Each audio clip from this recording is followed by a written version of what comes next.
Yes, today we are going to be concluding the optimal product mix decision. In our last class, we discussed the introduction to optimal product mix. We talked about the limitation involved in determining our production plan, optimal production plan. Then we talk about the types of constraints that we can have, including the single constraint and the multiple constraint.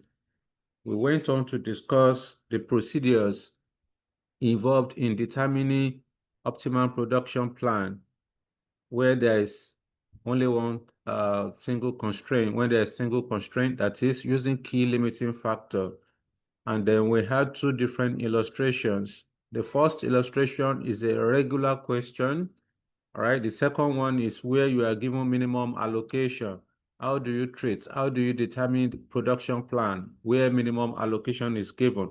So today, the remaining two questions that we have to go on this topic will be a question whereby you are given you have a special order. Then the other one is limiting factor involving make or buy decision. So the two remaining questions are what we are going to be treating today. All right. We are going to start with optimal mix involving make or buy.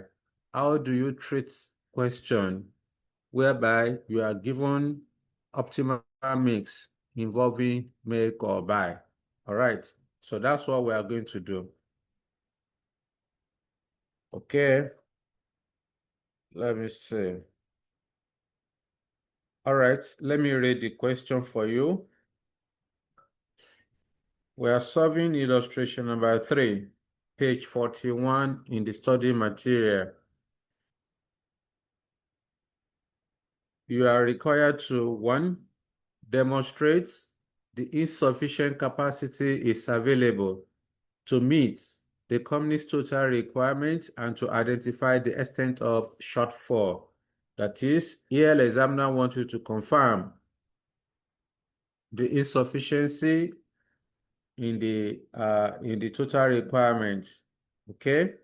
Then number 2, you have to determine the optimal product mix of the component to be produced, given that only 20,000 hours of pressing time are available. So in this case, since you have been told that you have been given 20,000 hours of pressing time, it means that pressing time may be the limiting factor. So you need to go and confirm, which is why examiner is asking you to do number 1 requirement.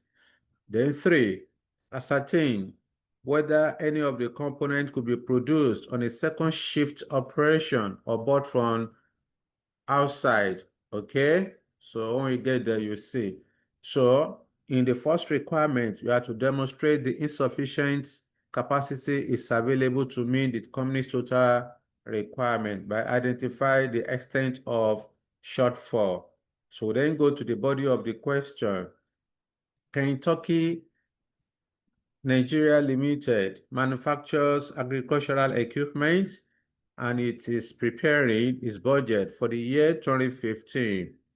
An initial review shows that it will not be possible to manufacture all requirements for components A, B, C, and D because the normal metal processing capacity of 20,000 hours will be exceeded. All right. So the normal metal processing capacity is limited to 20,000 hours. The company can choose between the alternative course of actions given below to obtain the production capacity.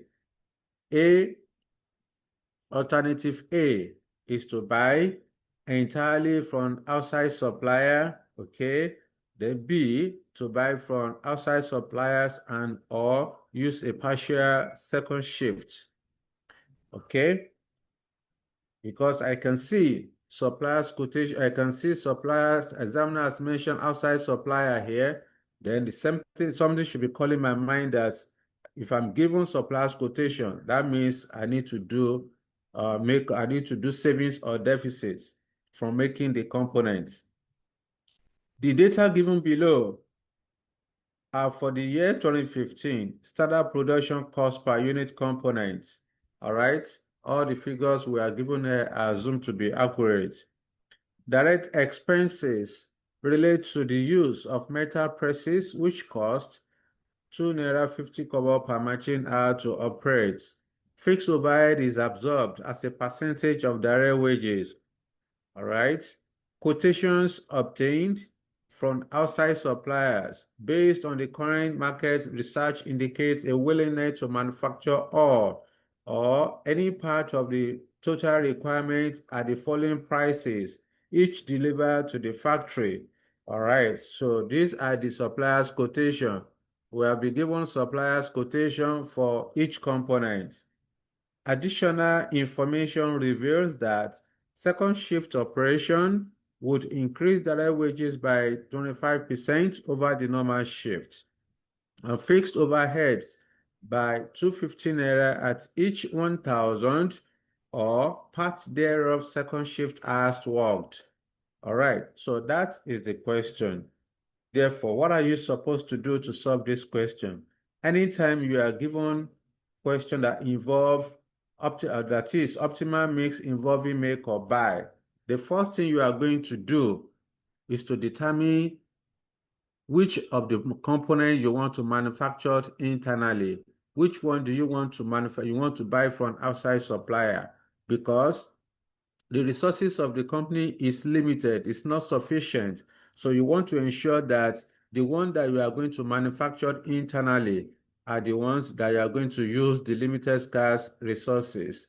Therefore, any component that you want to manufacture, you want to buy from outside supplier, you don't have to do anything with it. Just ignore it. All right. So the first step you need to do is to determine savings or deficits from making the components from making the component. So anyone you want to manufacture internally, so those are the ones you are then going to allocate these 20,000 hours. So after the first step, which is to determine savings or deficit, step two will then be to confirm the insufficiency in metal presses hour. Examiner has told you that 20,000 metal presses hour is available. That's what the company has, nothing more. Therefore, you need to confirm for those of the component that you want to manufacture internally, what are the total required metal presses hour to produce it. You then compare that with the total available metal presses hour of 20,000. So if there's a shortfall, that means there's a constraint. You then move to step three. Step three says you should calculate saving. In this case, since you are going to have savings or deficits, I told you last time that your savings will only arise if it is optimal mix involving make or buy. So because this particular question relates to make or buy, therefore there's nothing like contribution. It will be savings. So the savings that you have determined in step one is what you are going to use. All right. You then move to step four. Step four says you should determine savings per key factor. Key factor in this case is metal presses hour. So you determine savings per metal presses hour. Then you rank your results. Then move to step five, which is to produce or to prepare allocation table. You then allocate the 20,000 metal presses hours across the components that you want to manufacture internally. Then step six is to determine the optimal production plan that will maximize the organization's profits. All right. So this is what you need to do justice to the question. All right. So I will stop sharing this and briefly we'll move to calculation. Let's quickly solve it.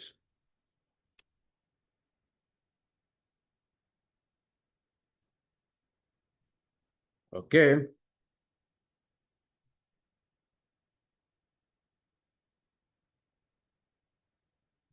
This is solution to illustration number 3. That's page 44, I think. Let me confirm.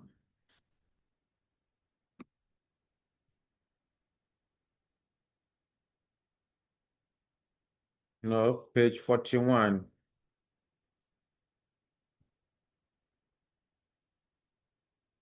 All right. The name of this company is Kentucky Limited.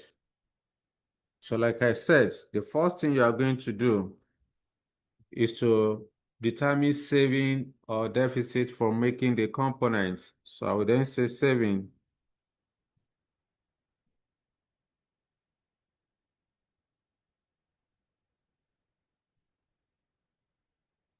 Let me give a short note. This question involves optimal mix. This question relates to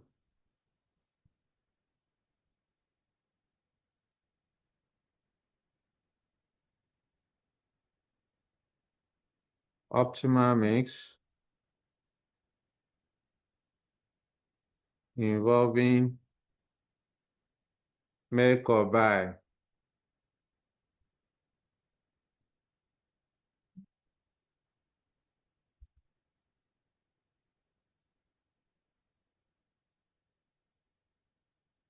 Therefore,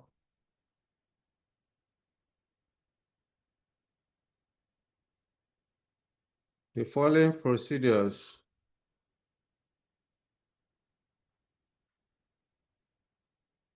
let me just call it steps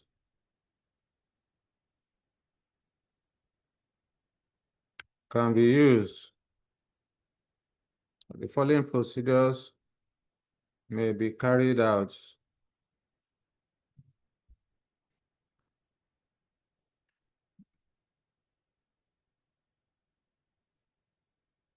to solve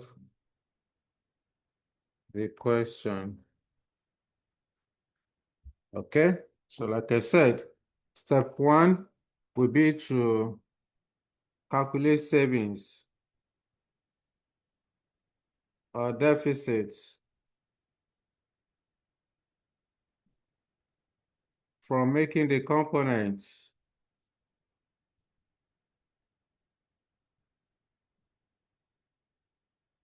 All right, so we have components A, B, C, and D. Component A, B, C, and then D. You want to know which of these components to be manufactured internally, which one to be bought from outside supplier. And we said that under make or buy, what are you supposed to do? You compare supplier's quotation with relevant cost of making the component, whether it will result in a saving or deficit to the organization. Therefore, I'll bring supplier's quotation here.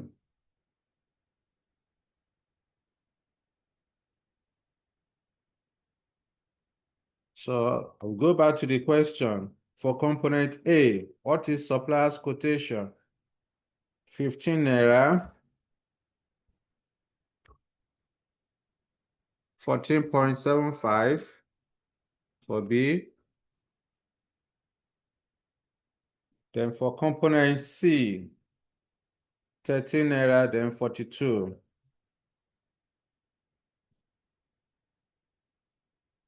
42 naira. We then compare this with relevant cost of making the component.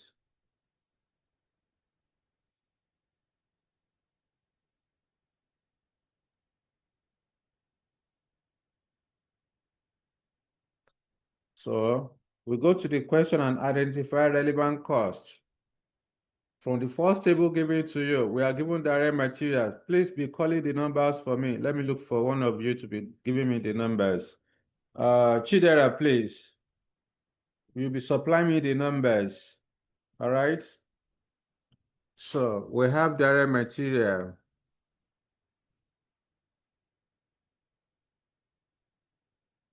What's direct material for component A?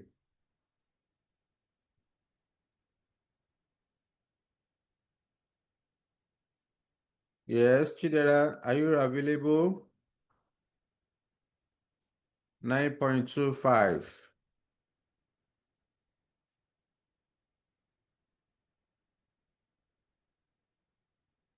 This is A. Then for component B, 6.75.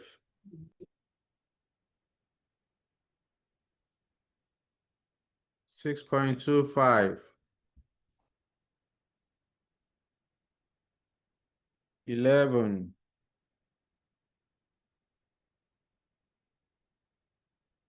Then after direct material, we also have direct labor.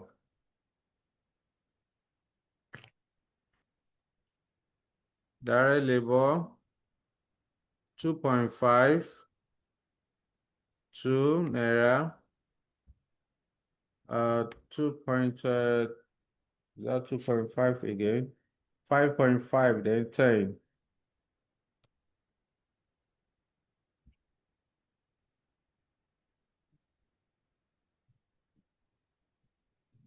Then after direct labor, we are given direct expenses.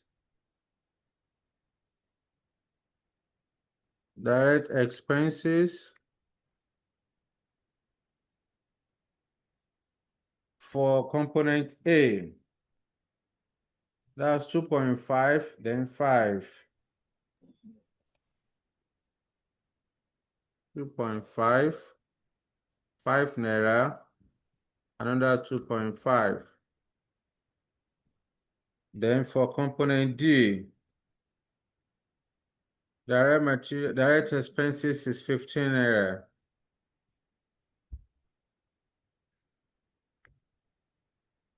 Yes, Meshach, what's your question?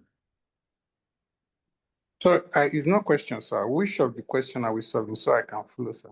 Sorry for drawing you back. I'm just joining. Okay. Go to page 41. In your PM material, page 41. Kentucky. All right.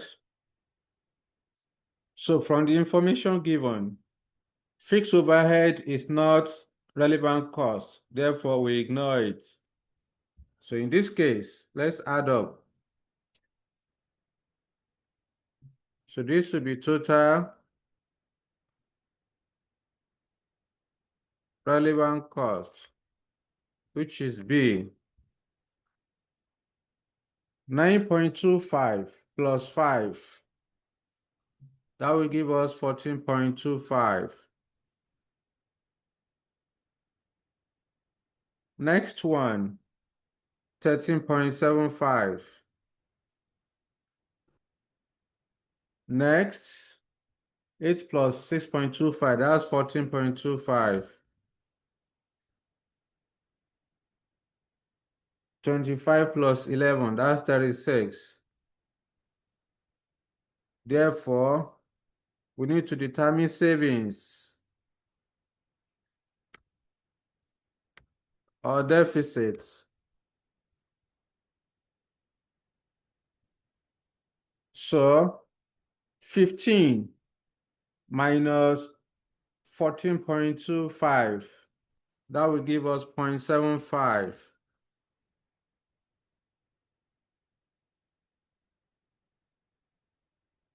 Next, 14.75 minus 13.75, difference of 1 naira. Next, 13 naira minus 14.25, difference of 1.25, negative.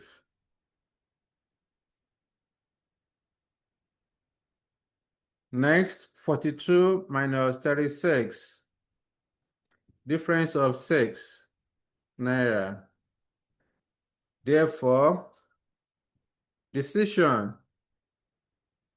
you want to know which of these components A, B, C, and D are we going to manufacture? And we said that if A is greater than B, if A is greater than B, you make, because supplier's quotation of 15 naira is higher than relevant cost of producing component A. 15 naira is higher than 40.25. What do? You make. Next, 14.75 is higher than 13.75. You make.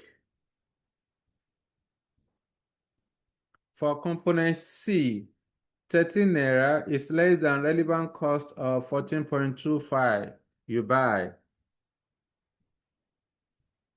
Component D, 42 naira is higher than relevant cost of making of 36 naira. So you make. Therefore, from our calculation, only component C will be bought from outside suppliers. The remaining components A, B, and D will be manufactured internally. So that will take us to step 2. Step 2 says you should confirm the insufficiency in key factor. And we said key factor is metal prices R. So you then say confirmation of insufficiency in metal prices hours. Metal prices hour is the key limiting factor. So to do this, you create a column for products, units, examiner call it components.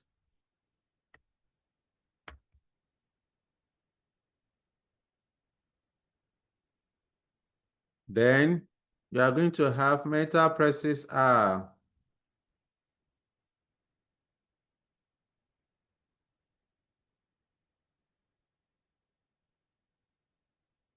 Metal prices R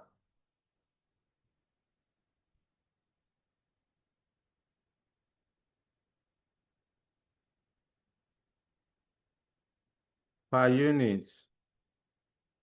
Then we have total metal prices R.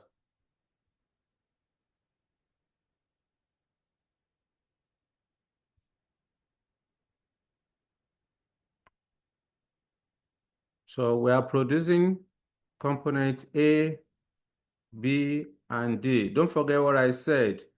Component C, you are buying component C from outside supplier. So you don't have anything to do with component C again. Since you are buying it, you are not manufacturing it. So only component A, B, and D that you want to manufacture is what you are going to use the 20,000 metal prices hours for. All right. So component C, you are buying it from outside supplier. So you don't have to do anything with that.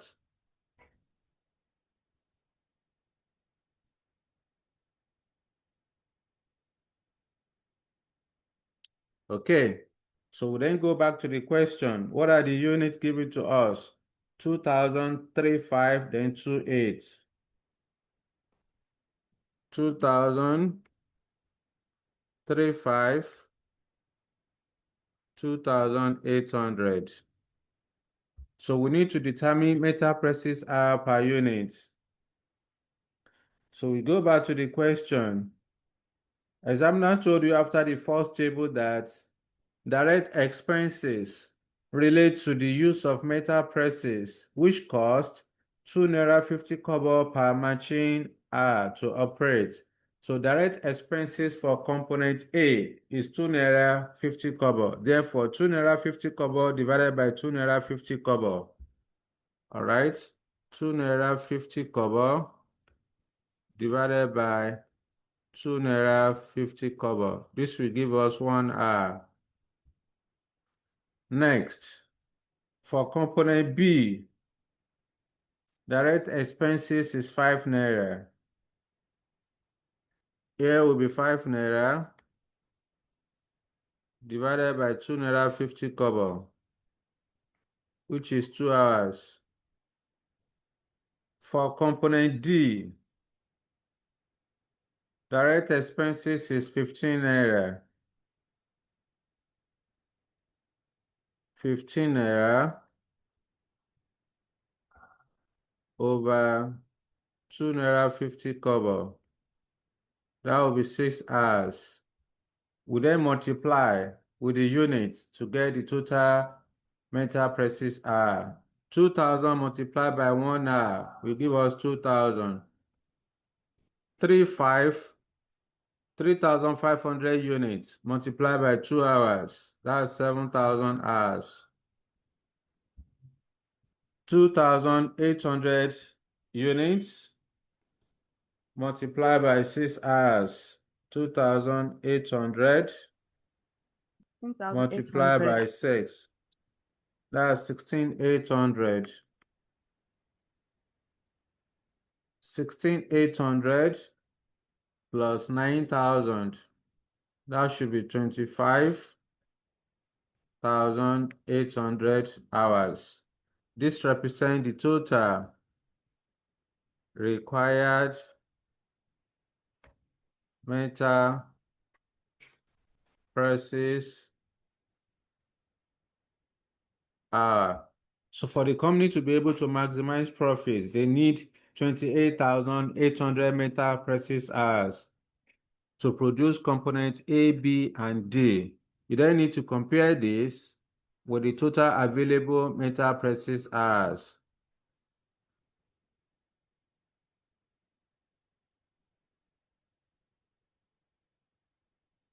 So we are told that only 20,000 metal presses hours are available.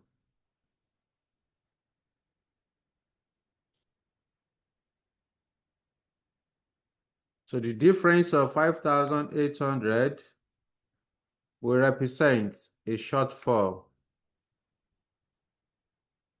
Examiner said that you should identify the extent of shortfall.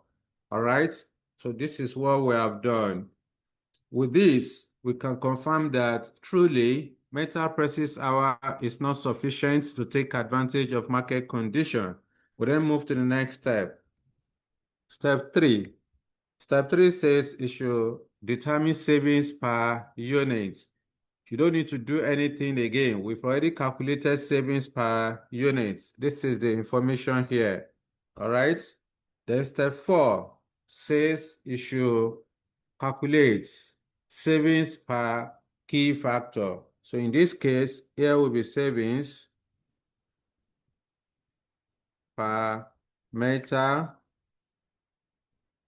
presses R and ranking.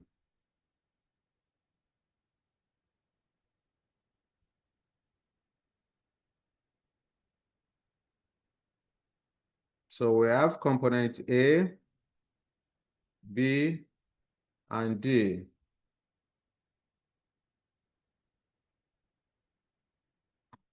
The first item will be savings. Savings for component A is 0.75. Component B is 1 naira. Component D is 6 naira. Let me confirm. Yes, that's it. Then the next item will then be metal presses.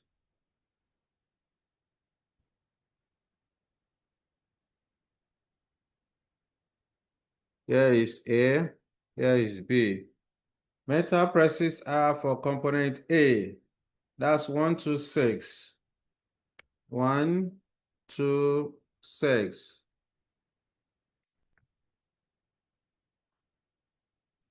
So the next thing we need to do is to then determine savings per metal presses are, that is A divided by B. Here will be 0.75. Here will be 0.50. Here will be 1. All right. Then the next thing is to rank in a descending order, that is according to the highest. Based on our savings per meter presses hour, component D is the first, is the highest ranking.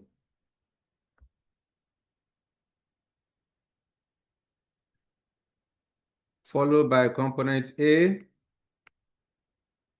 Component B is third.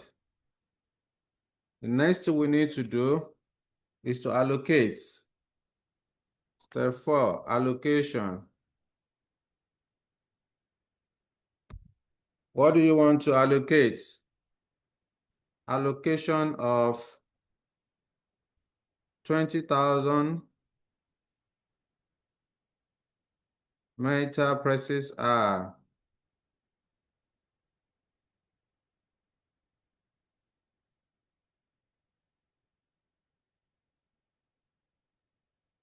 Okay.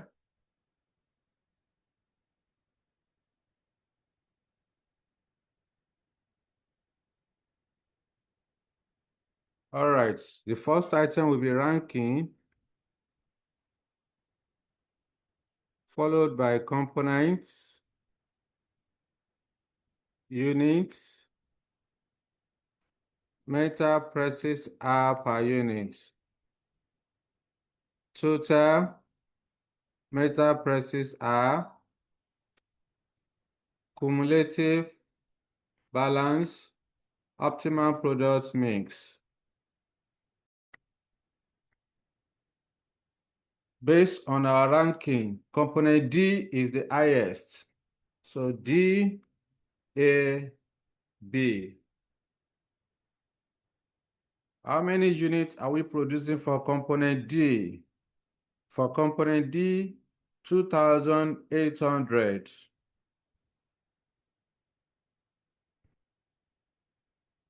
Component A, 2,000.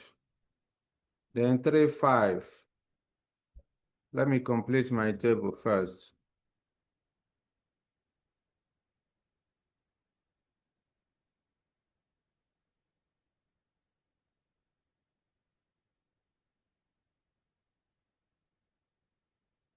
All right.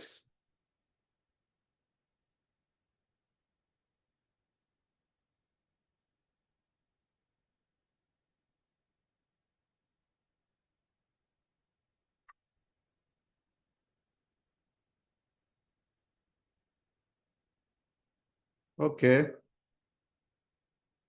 So meter presses hour per unit. For component D, we have 612. 612. We want to allocate 20,000 meter presses hours to the three components. So our allocation will start from the highest ranking, which is component D. 2,800 multiplied by 6 will give us 16,800.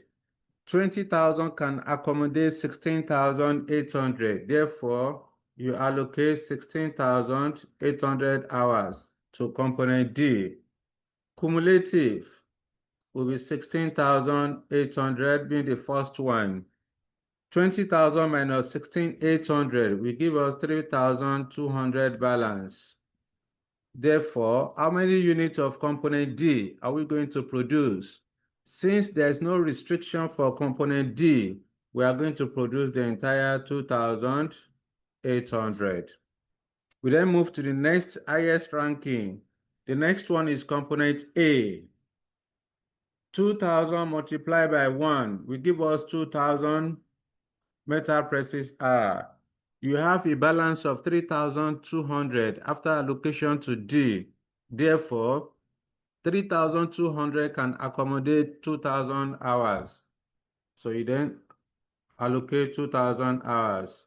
2,000 plus 16,800 will give us 18,800 cumulative. To get the balance after allocation to A, that will be 20,000 minus 18,800, which is 1,200. So how many units of component A are we going to produce? Component A requires 2,000 hours, and we have allocated 2,000 hours. Since there is no restriction, therefore we are going to produce 2,000 units. Next one is component B. 3,500 multiplied by 2, that will be 7,000 hours. We don't have 7,000 hours. We only have 1,200 left. Therefore, what you have is what you are going to give out, because you can't give what you don't have. So 1,200 hours is what is allocated out. So cumulative 1,200 plus 18,2 will give us 20,000. 20,000 minus 20,000 will give us a balance of 0.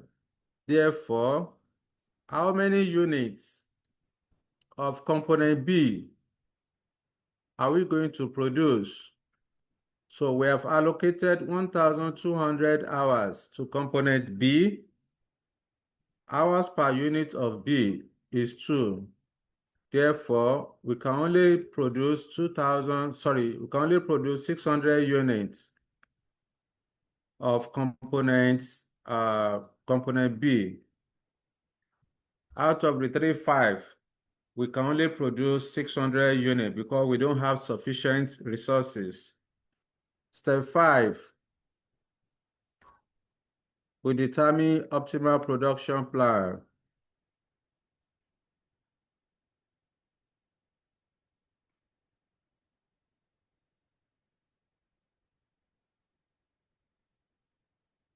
Components,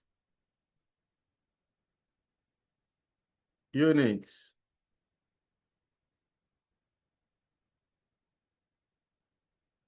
component A, B, and then D.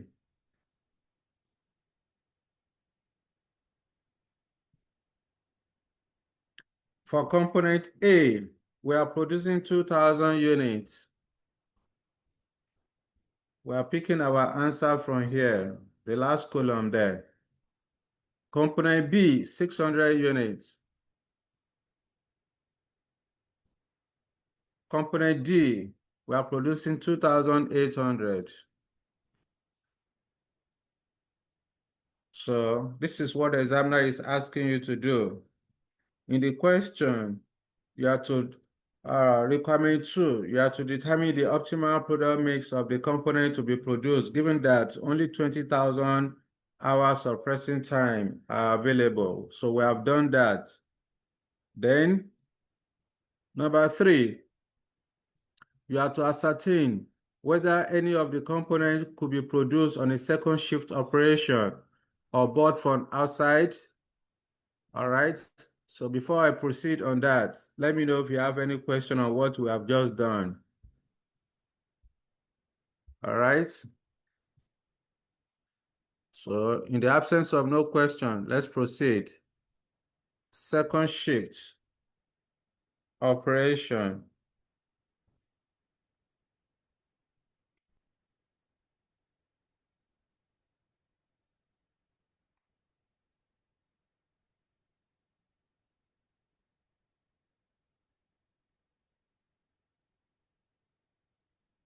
So examiner is asking you to ascertain whether any of the components can be produced on a second shift operation or bought from outside supplier. You want to know whether any of the components can be produced or contracted to an outside supplier, can be produced internally or contracted to an outside supplier. All right, so to answer this, because of time, so let me give you a short note. So you can say that components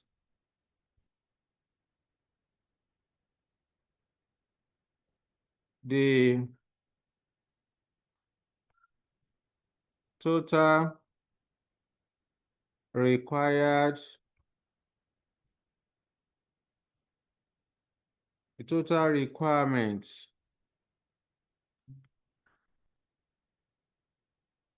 of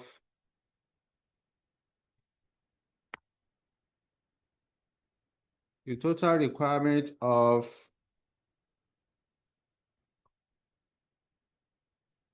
2,000 units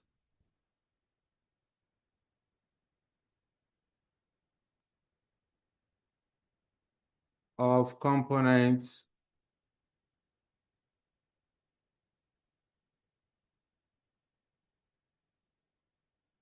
A and 2,800 units of component B. So of component D have been fully satisfied.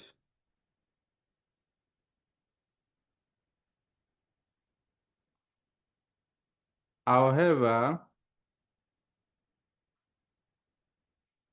component B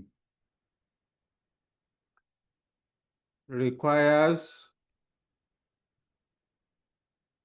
3,500 units.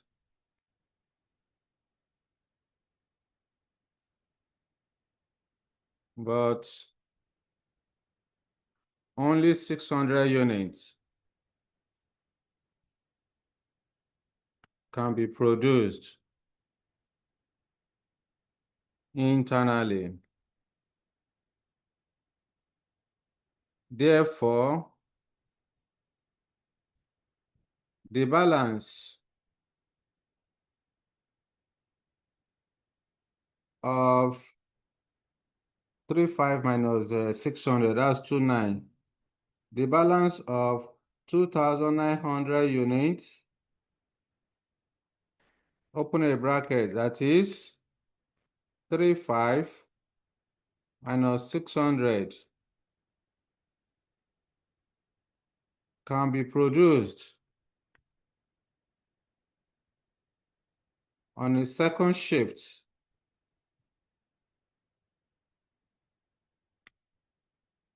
operation, or but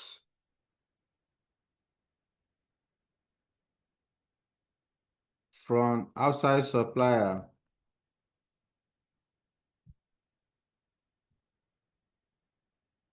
Okay, so that's that. Then determine make or buy. All right.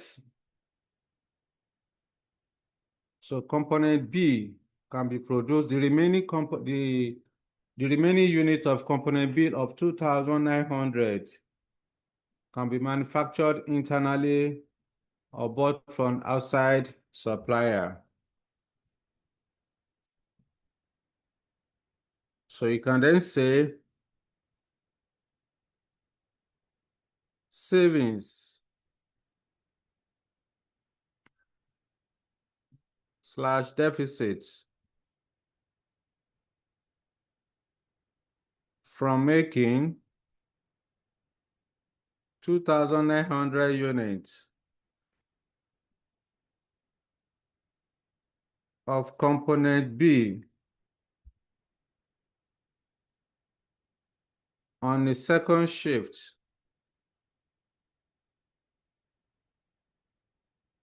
operation.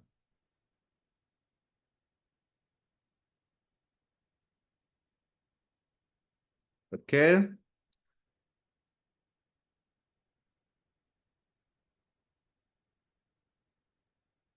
Supplier's quotation.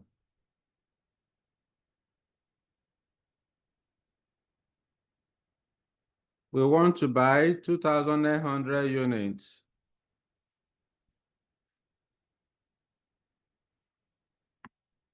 What's the supplier's quotation for component B? According to the question, supplier's quotation is 14.75 for component B.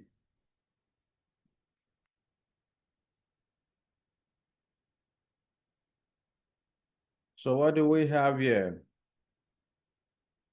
2,900 multiplied by 14.75.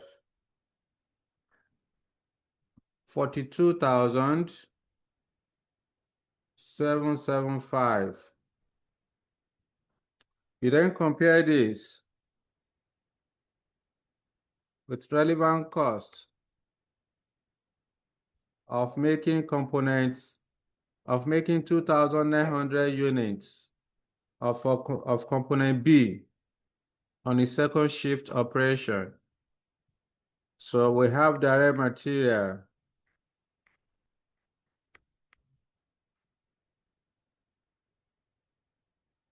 $2,900 units. What's the direct material cost for component B? That's 6 naira 75 kobo.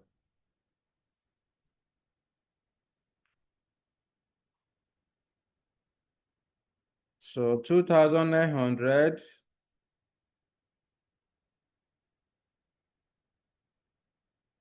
multiplied by 6.75, 19,575. Next one is direct labor.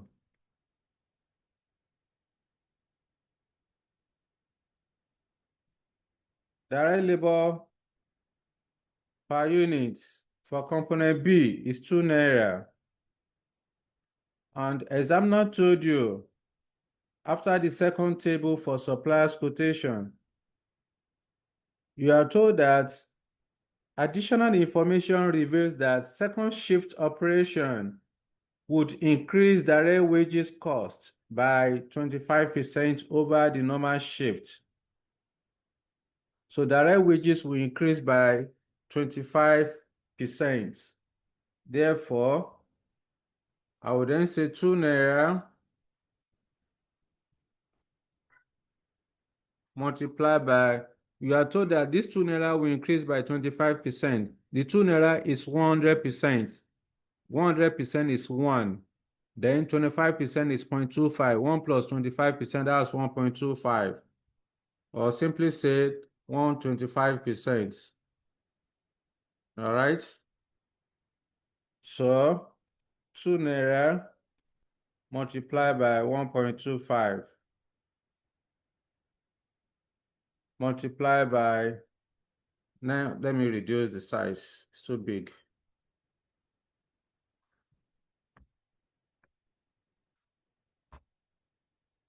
Two naira multiplied by 125%, then multiplied by 2,900 units. So this will give us 5,000. 5 multiplied by 2,900. That's 7,250. 7,250. Then after that, we also have direct expenses, which is 5 naira. Direct expenses.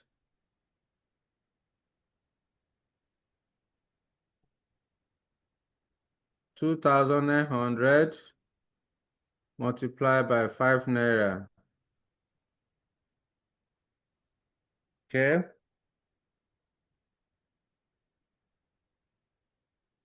Two nine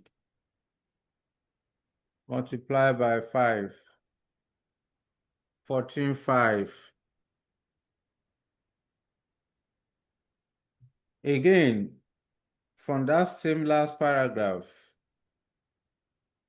examiner also told us that fixed overheads will increase by 2 naira, will increase by 250 naira at each 1,000 or part thereof second shift hours worked, which means that if you work for 1,000 hours on the second shift operation or less than 1,000 hours, the company will, the fixed overhead will increase by 250 naira. Therefore, at this point, you need to determine the incremental fixed cost. So you can come here to say incremental fixed overhead.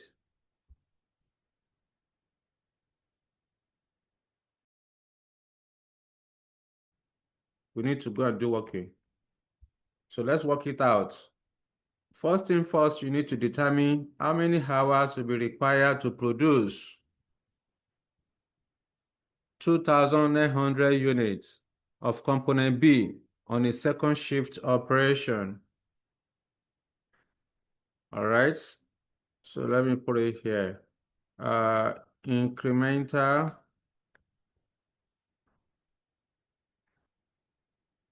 fixed overhead.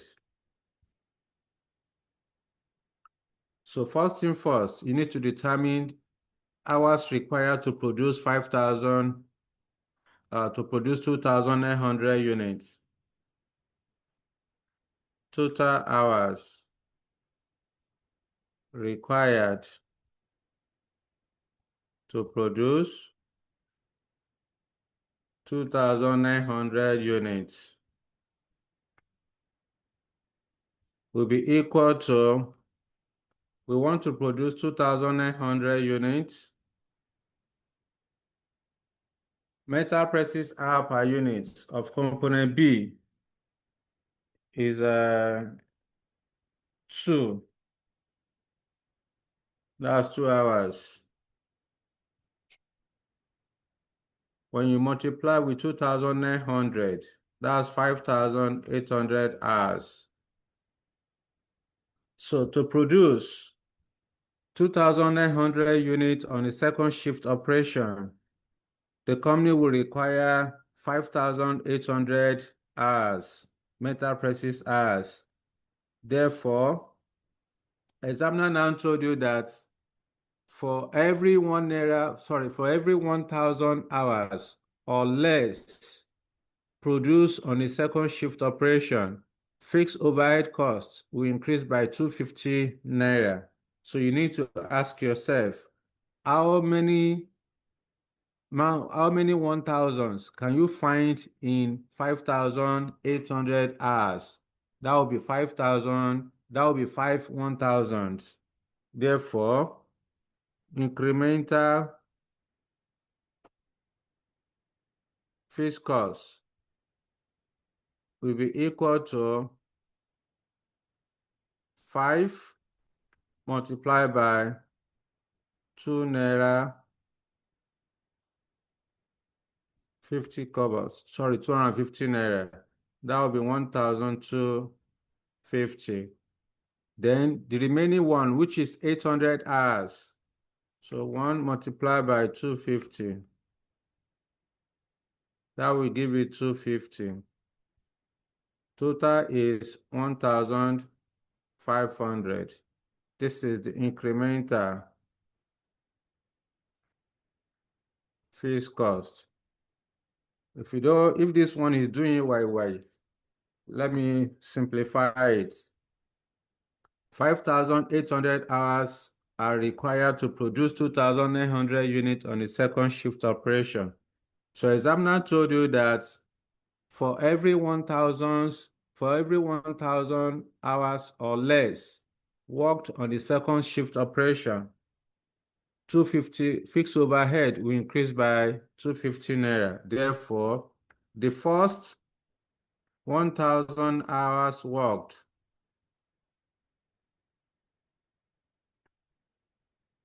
the company will incur 250 naira.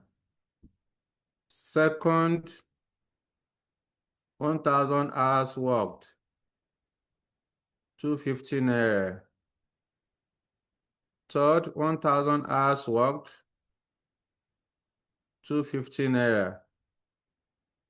Fourth 1,000 hours worked, 250.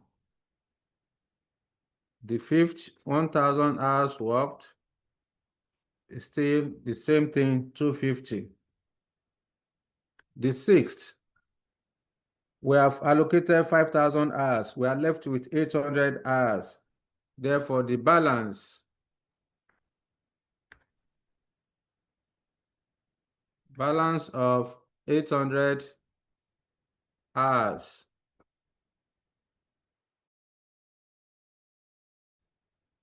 Work will be equal to 250. When you add it up, that will give you 1,500. This is primary school method. All right. So I will then come here, 1,500. Let's add it up. 14,500 plus 1,500 plus 7,250 plus 19,575. That's 42,825.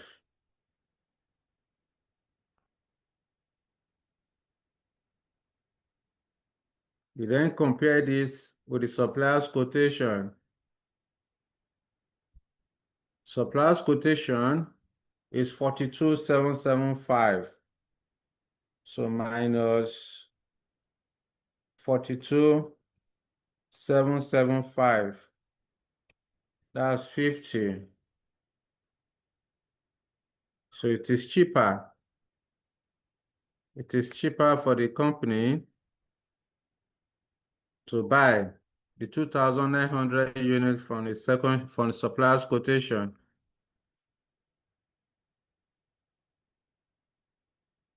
Deficits. Okay, so decision.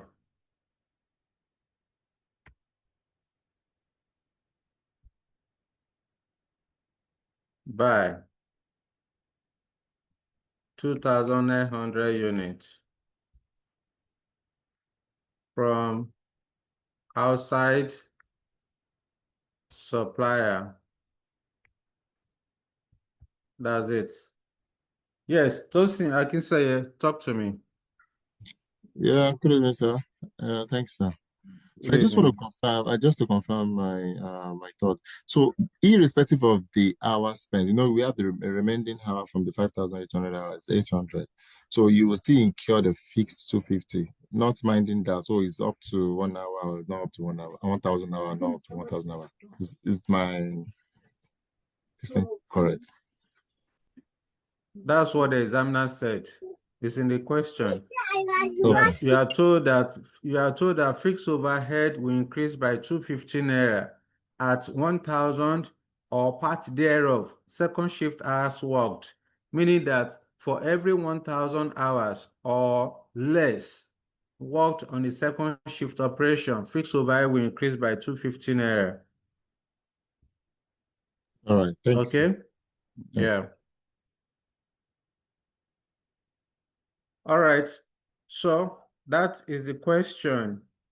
That is the question. Let me know if you have any question on this so that we can move to the second illustration. Any question on this? Okay, then.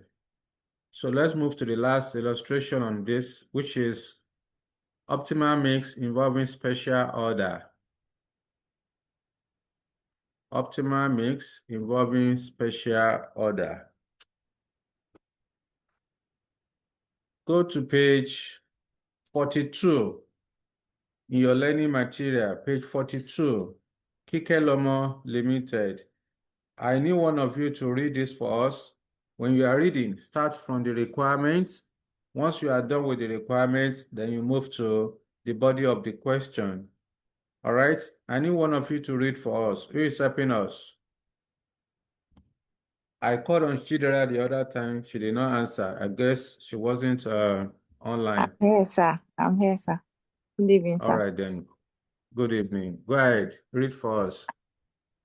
Okay.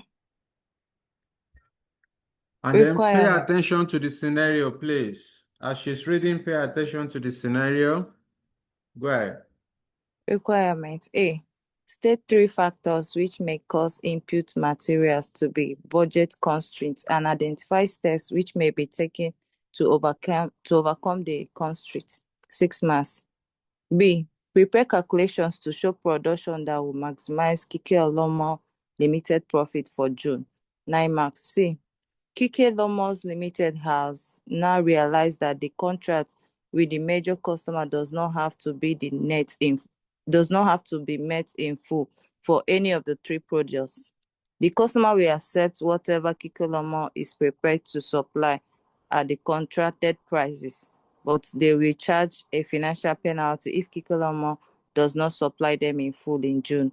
Based on this additional information, calculate the lowest value of the financial penalty that the major customer will need to insert in the contract to ensure that Kike Lomos Limited meets the order in full in June. 6 months. Requirement D. Now assume that the shortage of material B is expected to continue far beyond June, and management of Kike Lomo Limited has decided to outsource the production of such of the products. Advise the management of Kike Lomo Limited on the advantages and disadvantages of outsourcing. 9 mark. Okay. Kike Lomo Limited manufactures three products, K, T, and F, using different quantities for the same resources. Budget information as per unit is as follows. All figures assumed to be correct. The budgeted sales are for the month of June, but do not include an order from a major customer to supply 400 units per month of each of the three products at a discount of 200 naira per unit from the market selling price. During June, the management of Kike Lomo Limited anticipated that there will be a shortage of material B and that only 17,500 kg will be available. It is not possible for Kike Lomo Limited to hold inventory of any raw material, work in progress, or finished goods. Thank you. I think All that's right, also. thank you very much, Chidera. Yes, thank you. That is the question. And I want you to participate in this particular question. Let's solve it together within the next 1 hour. All right. So, in the A requirement, you have to state 3 factors which may cause input materials to be a budget constraint and identify steps which may be taken to overcome these constraints. Let me switch so that together, whatever the answer you give to me is what I will put down. You are the lecturer this time around. I want you to solve the question for us. This is solution to, what's wrong with you? Solution to illustration. I think that's illustration number 5 or 6. Let me confirm that.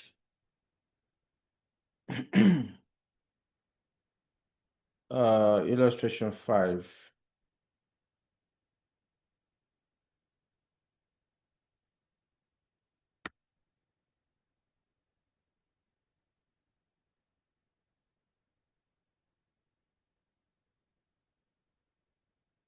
Don't start.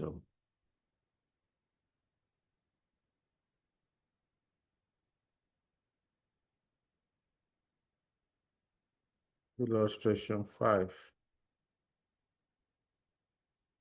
That's page 42.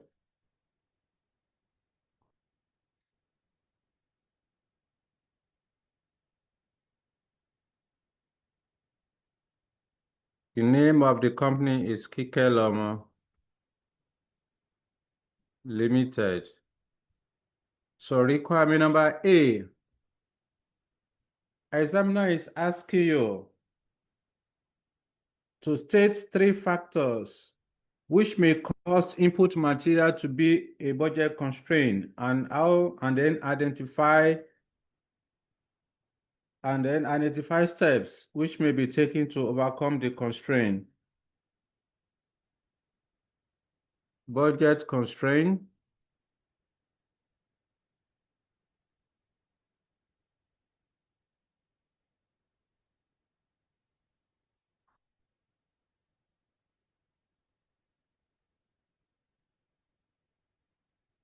So let me give you a clue. This is what the examiner is asking you to do here. And then this is for bonus 6 marks, just 3 factors. Examiner, you know when you want to produce, you are going to need raw material kilogram. You will need labor hours.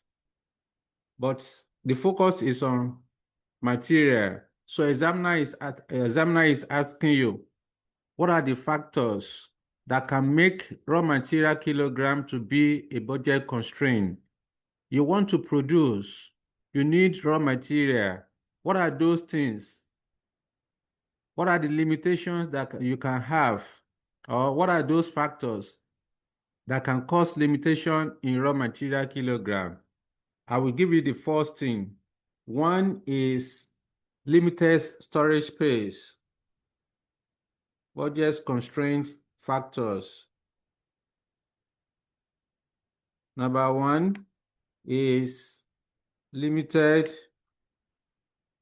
storage space. You know, when you buy the raw material, you are supposed to keep it in your warehouse. The bigger the size of your warehouse, the larger the size of the material that you are going to buy. And then vice versa. So if you have limited storage space, that means you will not be able to buy as many raw material kilogram. So that's a constraint. All right. Limited storage space is a constraint. So examiner is now asking you, what are the steps that you should identify steps to mitigate against this constraint? So how do you resolve this? Of course, because you don't have sufficient storage space, what are you going to do then? Then, of course, you need to rent a bigger space that will accommodate the required material. All right? So you can say a bigger storage space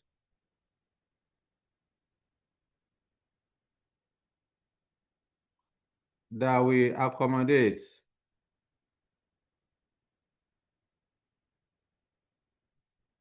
the required material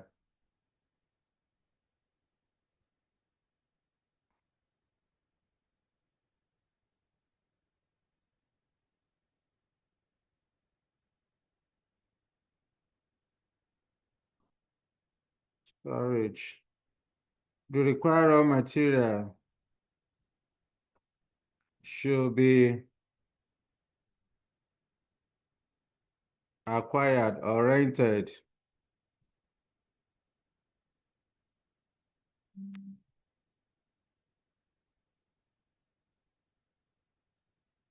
So I've given you the clue now. Then number two, yes, if you know it, raise your hand. Yes.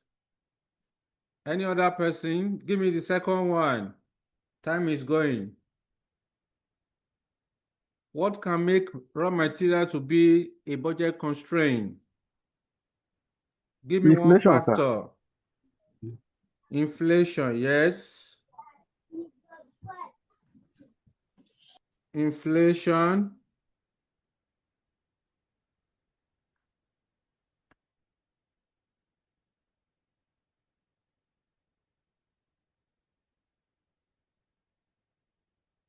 Then how do we resolve it? What are the steps to mitigate against inflation? Sufficient cash should be made available. Sufficient cash, yeah, you are correct. Hedging. Sufficient funds. Is this sufficient funds should be made available? Or you buy, you see the same thing, buy Stockpiling. large quantity, yeah. Purchase To resolve this, you purchase large quantities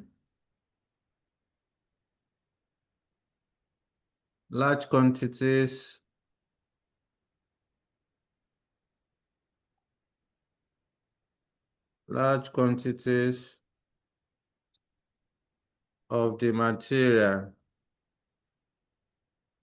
to cushion the effect of inflation, to mitigate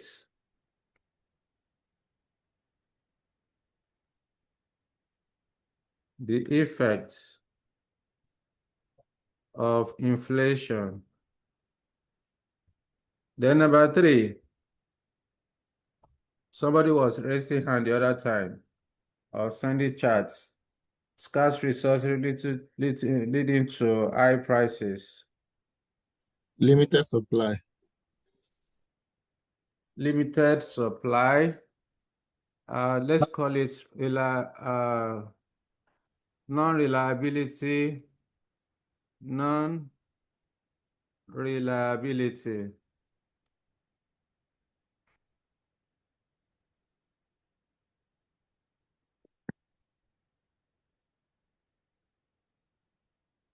Non-reliability of supplier.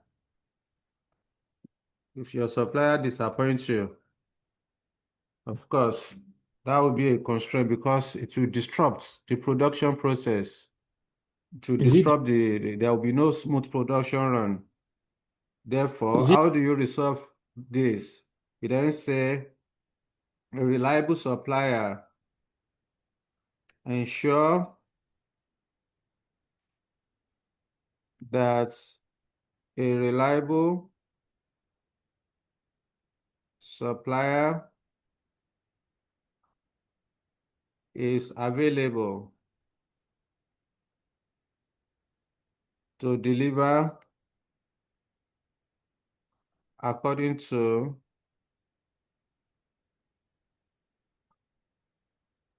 specification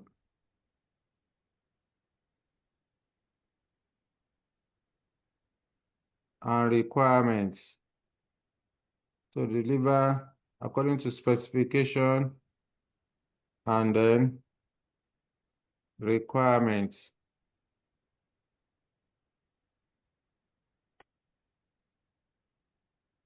Yes, somebody was saying something the other time. now I was saying, is it Hike the same in price. not having customer that can supply on credit? This reliability. It has nothing to do with customer, the supplier, not customer. A You are supply. buying the material from your supplier. So if you say you need 100,000 kilogram of the material and the supplier is telling you that they have only 60,000, that will disrupt your production activities. All right, it will disrupt your production process, and you want to avoid that. You need to ensure that you have a reliable supplier who can satisfy your existing capacity level. Any quantity that you want, you can get it. No disappointment. All right, because once your supplier disappoints you, we will not be able to produce the required quantity of your products. Hike in price. Well, should we call it hike in price? You can say scarcity. There can be scarcity of the product. I think somebody mentioned that. Let me check again. Somebody sent the chat the other time. Scarce resources. Okay, it's not, well, can you say scarce resources? Scarcity.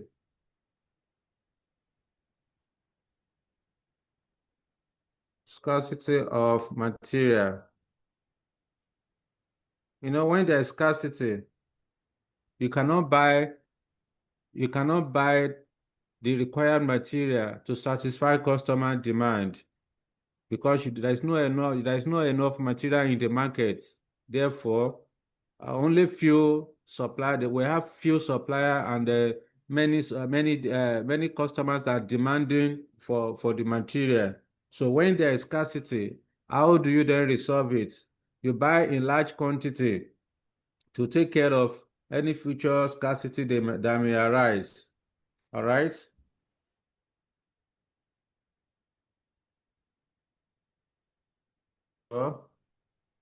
In large quantity.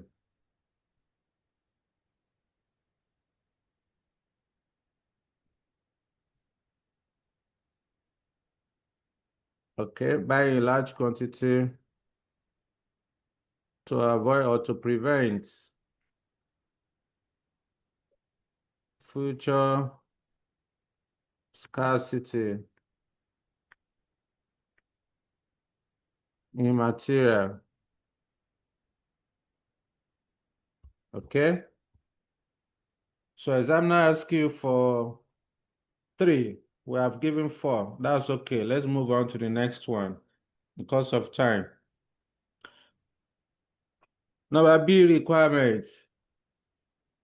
You have to prepare calculation to show production that will maximize Kikelomo Limited's profit for June, 9 marks.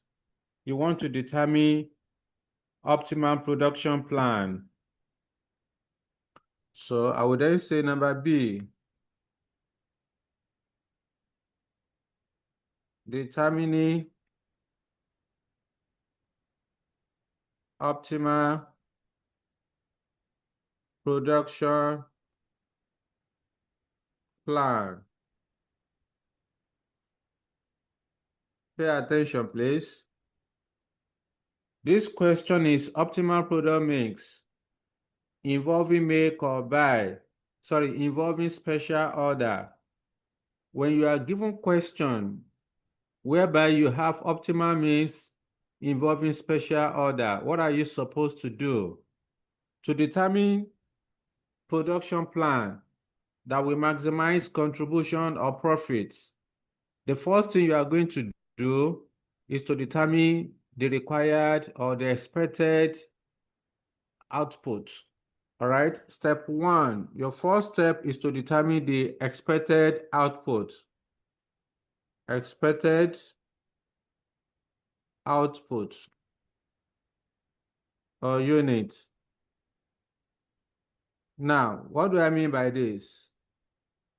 When we had special order, I told you that a special order is a one-time order that usually involve large quantity and which is always available at a price below the company's quoted market price. That is, the price that the company will quote or will charge for the special order will be lower than the market price of the company's final product. And that's why in this question, examiner has given you a discount of 200 naira, okay, for this special order to produce 400 units. And I also mentioned that under special order, the intention is that the company will make use of spare capacity. That is, the company will only consider special order if there is any spare capacity, because since the company is operating below the installed capacity level, therefore, the idle capacity is what the company will use to produce the special order.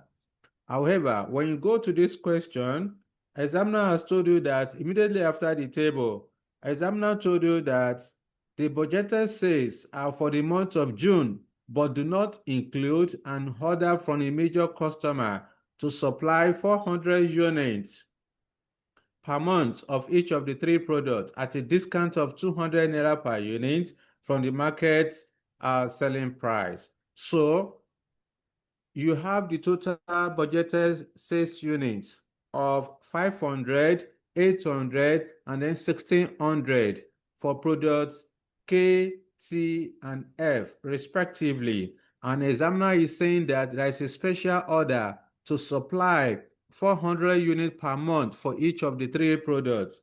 So in this case, the first thing you are going to do anytime you have optimal mix involving special order is to first of all determine the required output. How many units do you want to produce to maximize contribution? To do this, you then say KTF. All right, these are the 3 products given to us. First thing first, you're going to indicate the normal production. If the company wants to produce, normally, the company will produce 500 units for product K, 800 units for T, then 1600 units for product F. This is, of course, your priority is on your normal production. However, there is a special order to produce 400 units for each product. You then add everything together. That will give you the total output that will be produced to maximize contribution or profit. 2,000. All right. So this is total output, total required output.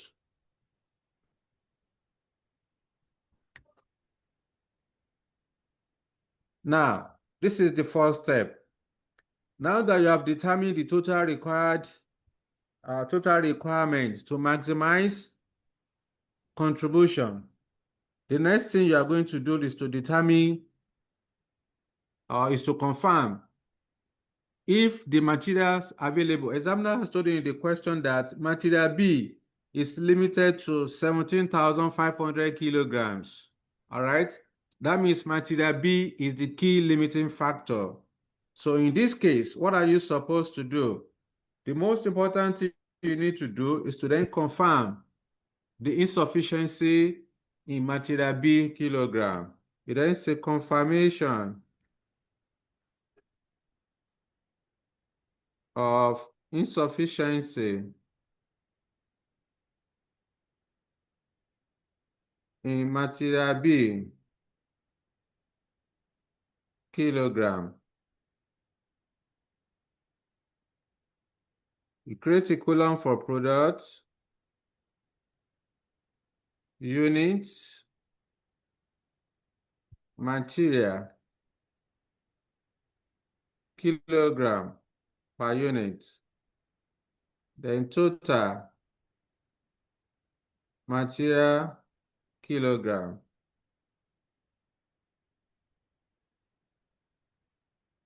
K, product KTF. The unit of K is 900, 1200, 2000. Okay. Then material kilogram. We then go back to the question to determine our material kilogram. According to the question, under material, you are told that 16 naira per kilogram. So under K, we have 300. Material cost is 300 for K divided by material per unit of 16 naira. So 300 divided by 16 naira. That will give us 5 kilogram. Next item, 240 naira divided by 60 naira. I gave you the formula last time to get your material kilogram per unit. Material kilogram is equal to material cost divided by material per unit. It's in your notes. I gave you last time when I was explaining the concept. So divided by 60, that's 4 kilogram. Then for product F, that's 420. 420 divided by 60. That's 7. Is it 7 kilogram? Yeah.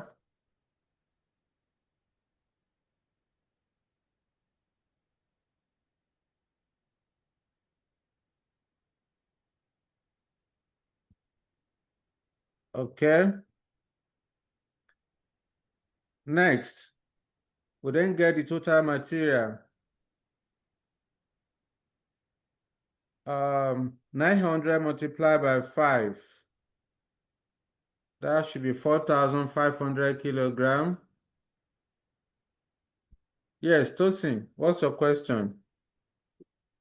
Okay, sir. The 60 that we are using, is it the 6 naira per kg? That should be for material A. Is in For the question. yeah, material B should be 120. Material B. Oh, sorry. My mind is on the. Thank you, Jerry. My mind is on yeah, it's 120. My mind is on. I was thinking it's just one line item. I did not even see the 120. Thank you for the observation. Yeah. So this should be 120. 120, 120, then 120. So this will change. All right.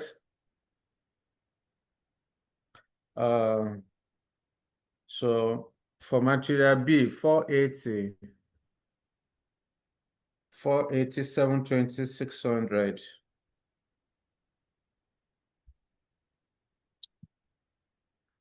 480, 720, then 600. All right. So 480 divided by 12. That should be 12. That should be 4. Okay. 480 divided by 12. That's 4 kg. Then 720 divided by 120. That should be 5. 720 divided by, sorry, that should be 6. Divided by 120. 6 hours. Then this will be 5 hours. Sorry, 5 kilogram. All right.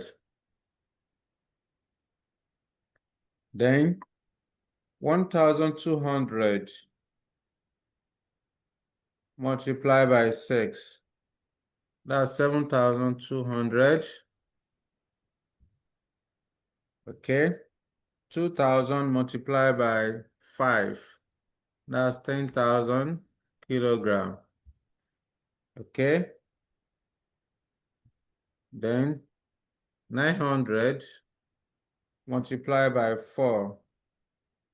That should be 3,600.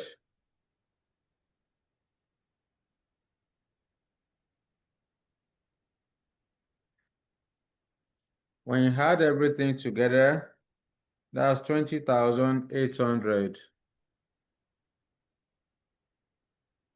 This represents total required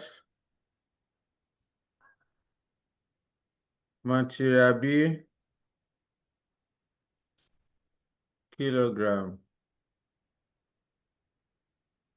So for Kikelomo to fully maximize contribution towards profits, 20,800 kilograms of material B are needed, but the company has only 17,500. Total available material B kilograms, 17,500.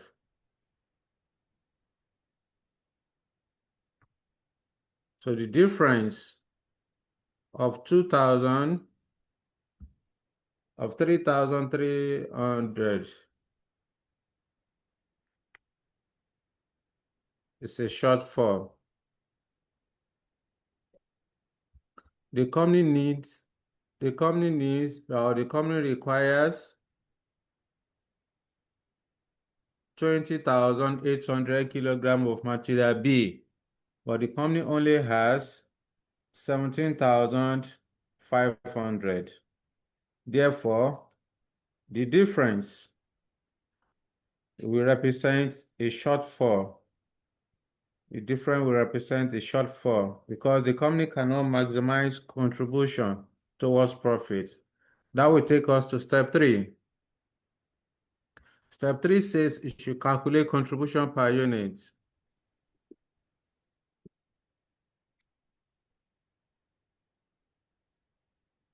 So the way you are going to calculate your contribution, the question will tell you how to calculate your contribution. In the question, you are given selling price. You also have variable cost. So all you need to do is to add up all the variable costs together, less from the market selling price. You have your contribution. Or just simply add profit plus fixed cost. That one is shorter, and that's what I will use. So I have product KTF. So profit plus fixed cost.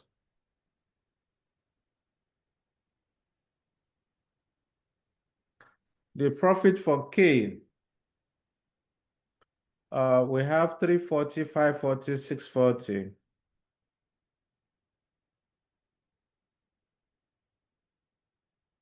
Okay. 340, 540, 640. Then you had fixed cost per unit, 240, 140, 240. 240, 140, 240. That will give us contribution per unit. 580, 680, 880. This is contribution. If you want to follow the longer route, you still get the same thing. For example, let's do for K. If you want to do selling price minus variable cost, for product K, selling price is 1,800. However, variable cost of product K would then be 280 plus 300, that is 580. Let me use my calculator. 580 plus the next one, which is 480 plus 480 plus 160 equal 1,220 minus 1,800. That will give you 580. So that's a longer route. That's a waste of time. Just follow the shorter route and you get the same thing. And that's what we have done. Then step 4 now. You then determine contribution per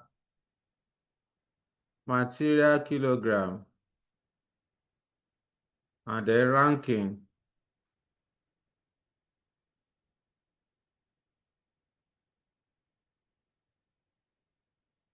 Material K, sorry, product KTF.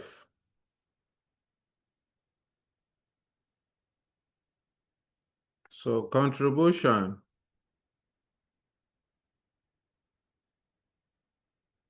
580, 680, and then 880. Okay. Material B, kilogram. For K, material kilogram is 465. 4, 6, then 5. You then determine contribution per material kilogram. That is A divided by B. 580 divided by 4. That will give us 145. 680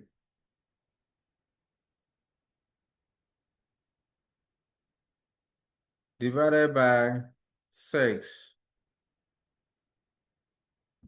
113.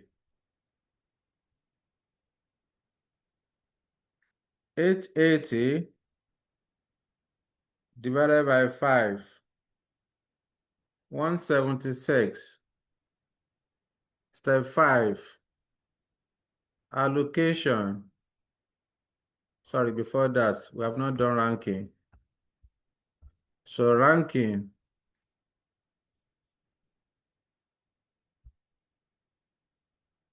In a descending order.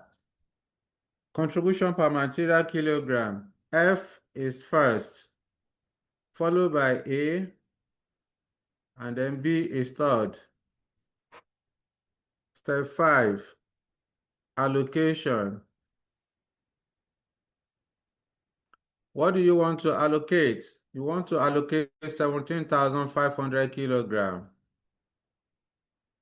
of material B.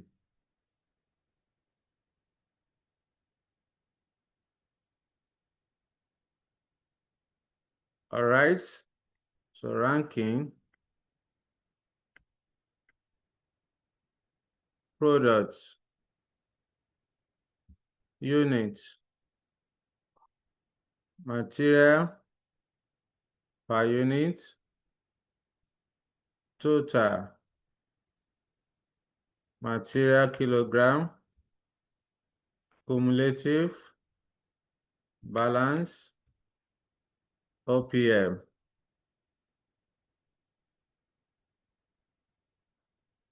One, two, three. Let's complete the table.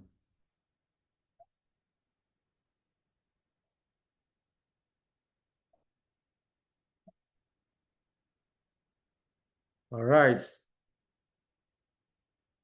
Based on our ranking, F is number 1, followed by K, then T.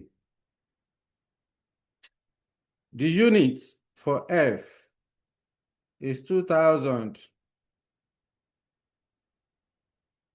2,000 K. K is 900. Then 1,200 for T. Let me confirm that. Yes.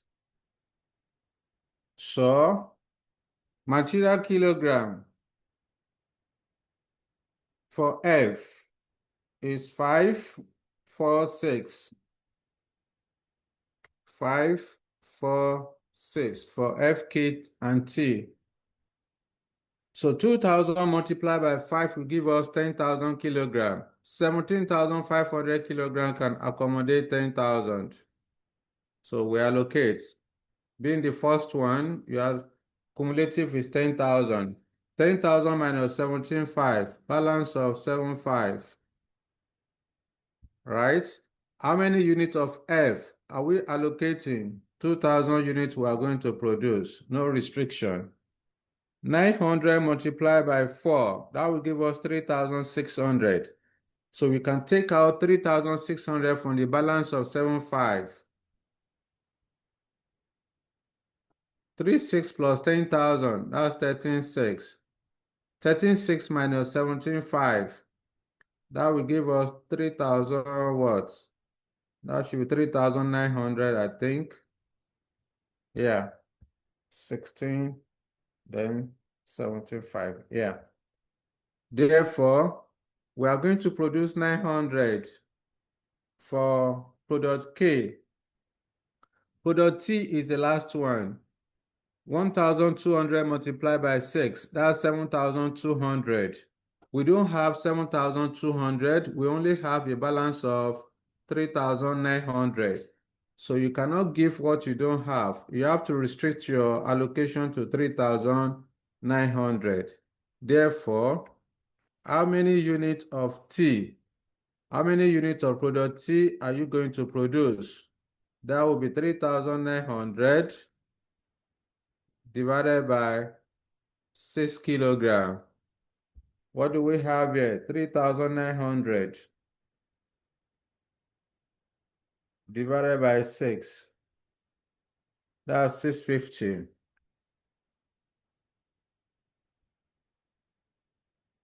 650 units is what we are going to produce. So 3,900 plus 13,600 will give us 17,500. 17,500 minus 17,500. The last step is to determine optimal production plan.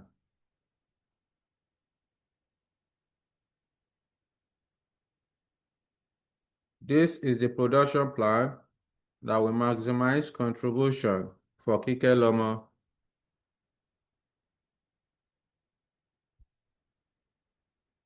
Okay, so we have KTF. For K, we are producing 900. For T, we are producing 650.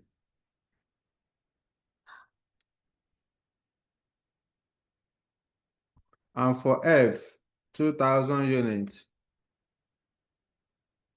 So these are the units that will maximize contribution for Kikelomo. 9 marks. Examiner wants you are asked to prepare calculation to show production that will maximize Kikelomo Limited profit for June. And that's what we have done. 9 marks. You pocket it. All right. So that's that. Examiner did not ask you to determine profit achievable. If you want to do profit achievable, no problem. You've already determined your production plan. To get the total profits derivable from your allocation, just multiply that with the profit per unit. You get your total profit. It's as simple as that. But examiner did not ask you. If you do it, no penalty will be awarded to you. Then number C, requirement of the question. Is there anything YY in the B that we have solved so far? Let's move on to number C. The C requirement of the question. You are told that Kikelomo Limited has now realized that the contract which the major customer does not have to be, Kikelomo Limited has now realized that the contract with the major customer does not have to be met in full for any of the 3 products. The customer will accept whatever Kikelomo is prepared to supply at the contracted prices, but they will charge a financial penalty if Kikelomo does not supply them in full in June. Based on this additional information, calculate the lowest value of the financial penalty that the major customer will need to insert in the contract to ensure that Kikelomo Limited meet the order in full in June. So what are you supposed to do in this number C requirement, which is financial penalty?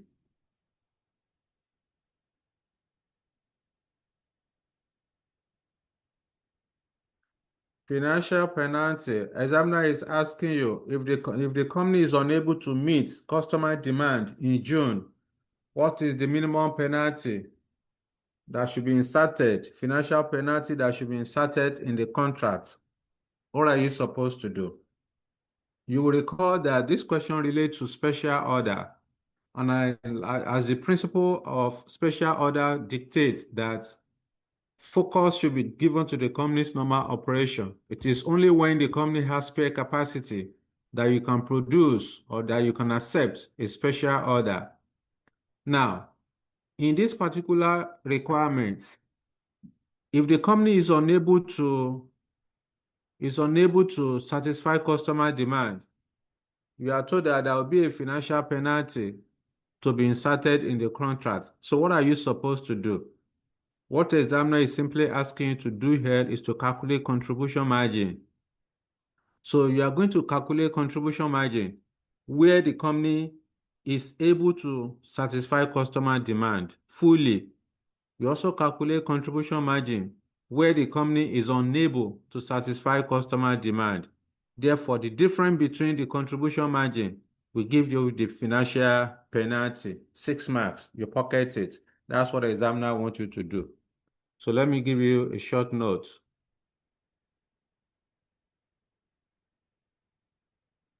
To determine the financial penalty to be inserted in the contract, the most important thing to do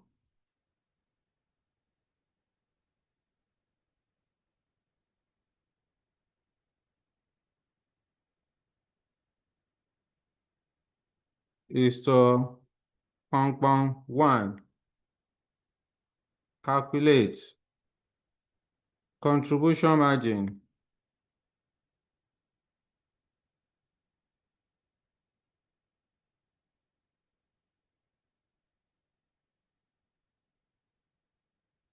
where Pikeloma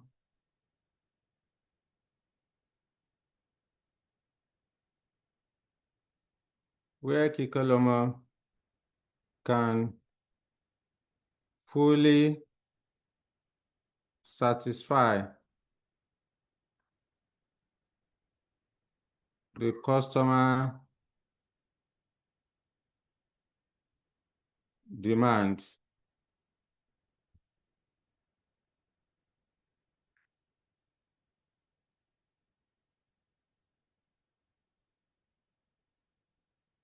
Then two,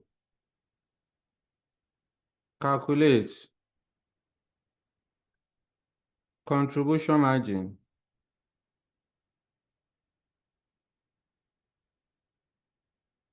where the company cannot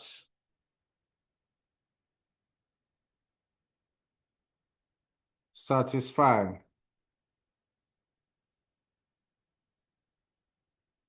customer order, cannot fully,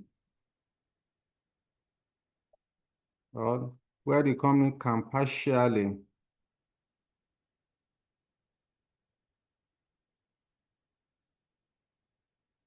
partially satisfy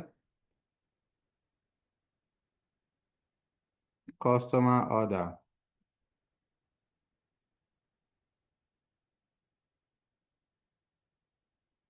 Step 3, the financial penalty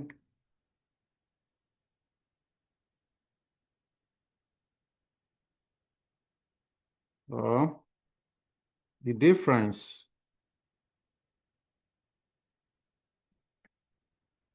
in the contribution margin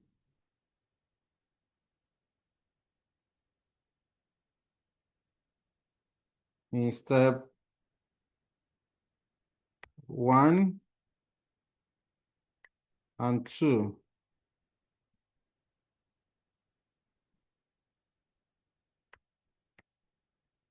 above will represent the financial penalty. All right, so let's do it together. Step 1, we want to calculate contribution margin where Kikelomo can fully satisfy customer demand. So then say contribution margin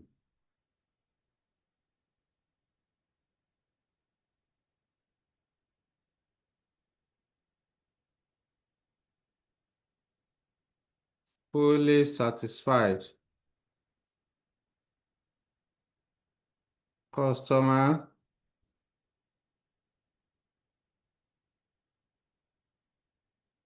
demand. Okay. So this one is very straightforward. I'll just say KTF. Let me shift it. KTF.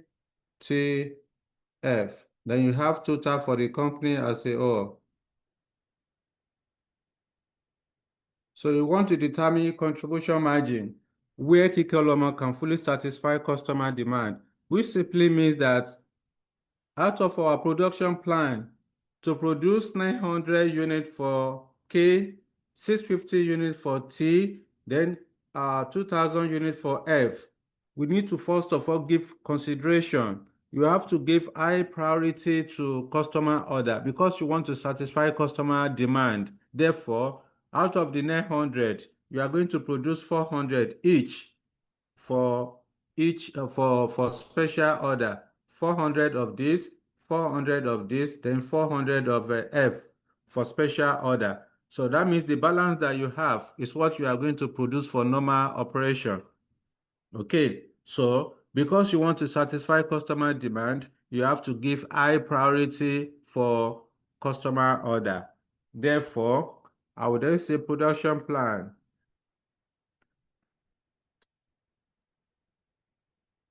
which is for K is 900, T is 650, F is 2000. That's our production plan. KTF. That's it. Then contribution per unit. Here is 580, 680, then 880. We multiply to get total contribution.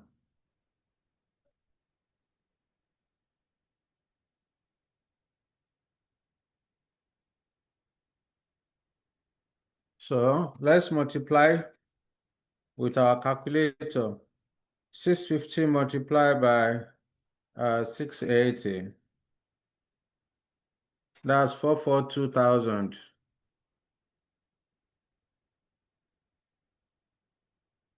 Then 900 multiplied by 580. 522.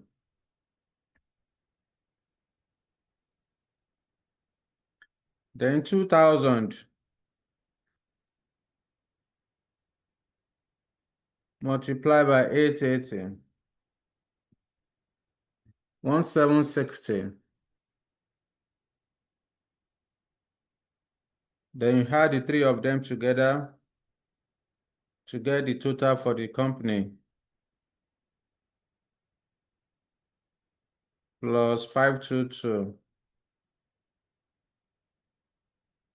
That is 2724. That's total contribution margin. You then less the discounts because this contribution, you are doing this based on the market price. You arrive at the contribution based on the market price. So you need to less the discounts because special order is always available at a price below the company's quoted market price. So you need to determine discounts. Discount for, you are producing for KTF. You are producing 400 units for each of them. Then multiply by discount of 200 naira. That's 80,000 each.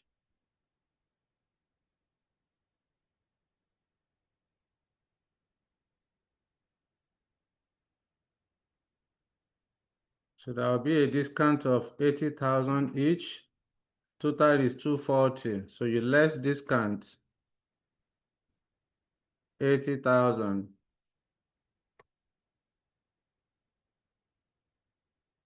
That's 240.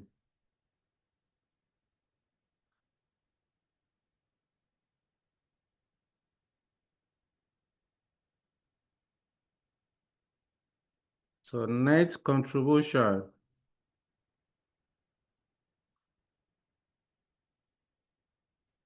So the focus is on the total. So I would just say 2,724,000 less 240,000. That's 2,484. thousand. So the total contribution margin where the company can fully satisfy customer demand is 2,484,000. So you can do the other one for each product. I'm less concerned with that. Then the second step is to calculate contribution margin where the company can partially satisfy customer demand. Okay. Contribution margin.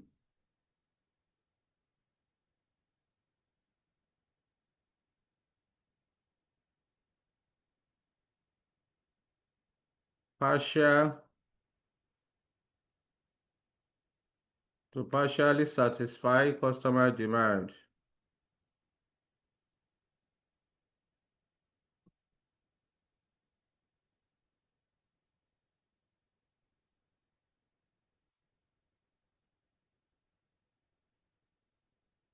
So here, what are you supposed to do?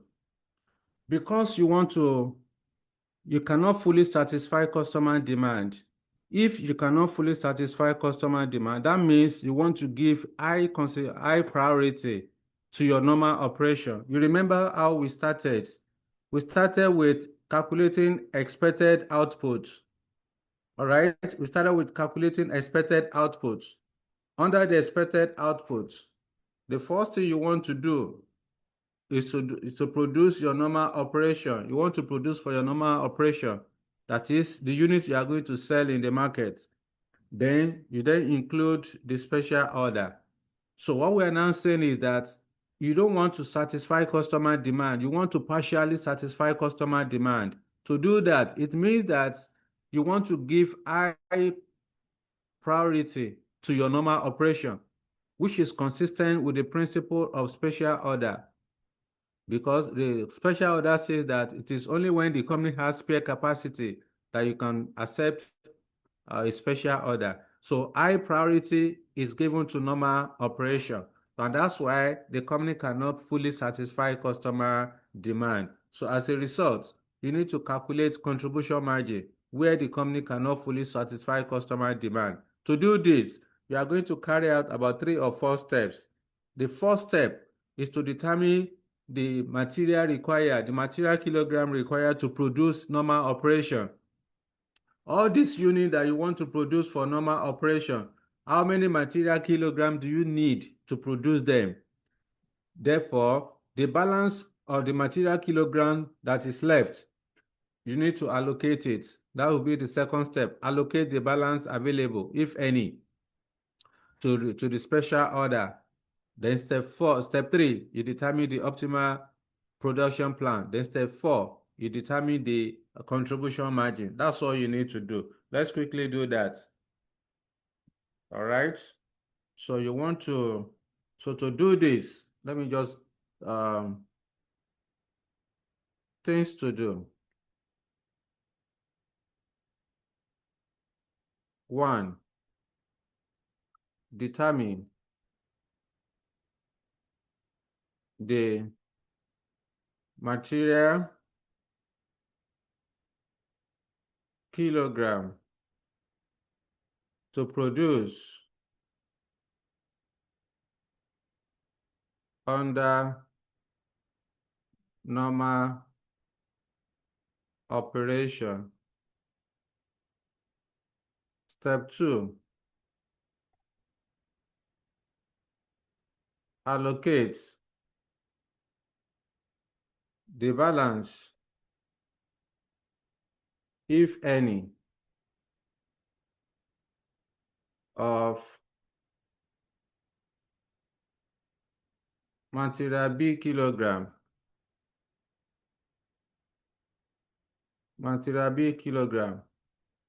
to each product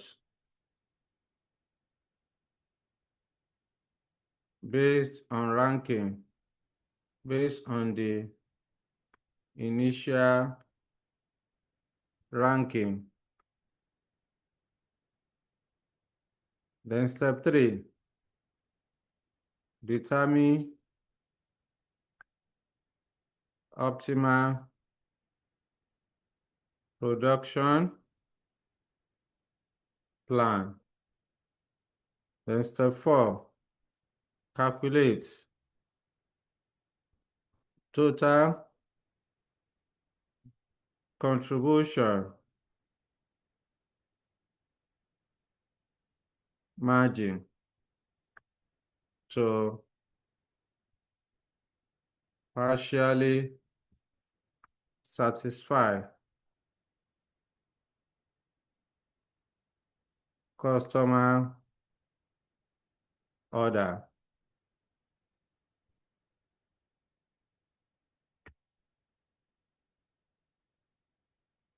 All right, so that's what you need to do.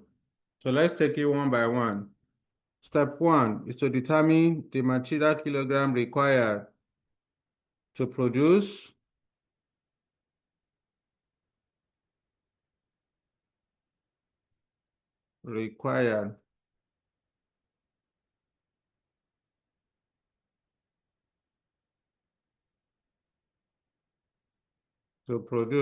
under normal operation. Okay? So you then go back. Step 1, material kilogram required for normal operation.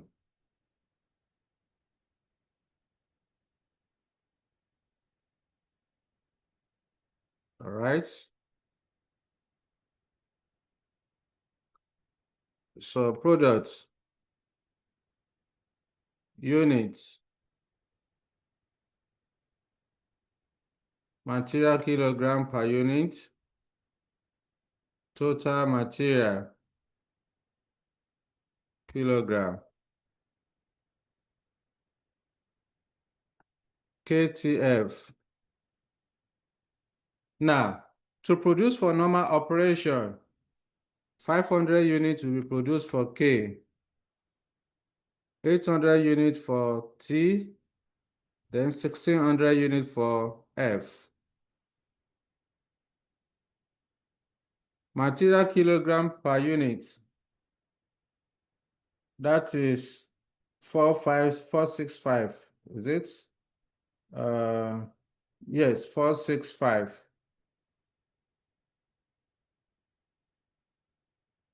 Here is 465. You then multiply 2,000, 4,800.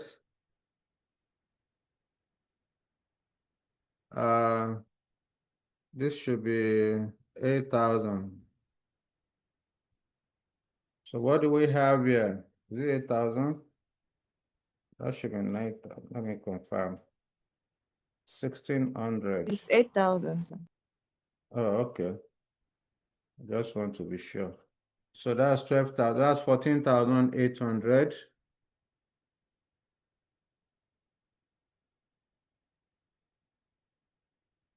So this is total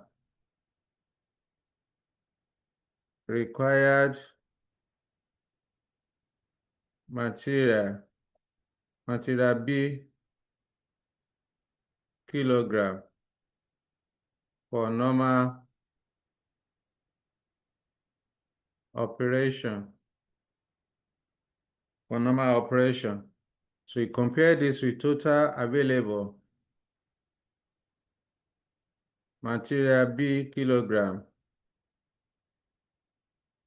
which is 17,500. What's the difference? 27. 2,700 is the balance. So this is the balance. For the company to be able to produce 500 units, 800 units, and then 1,600 units for product KTF, 14,800 units of, 14,800 kilogram of material B are required. and the company has 17,500 kilograms. Therefore, the balance of 2,700 kilograms is what the company will use to produce the special order of 400 for each product. Therefore, this will take me to step 2 now. Step 2 says I should allocate the balance, if any, of material B kilogram to each of the products. So, step 2, allocation of 2,700 kilogram of material B.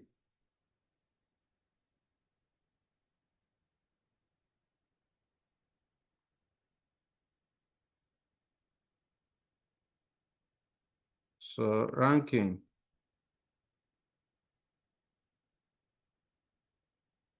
Products, units, material, kilogram per unit, total,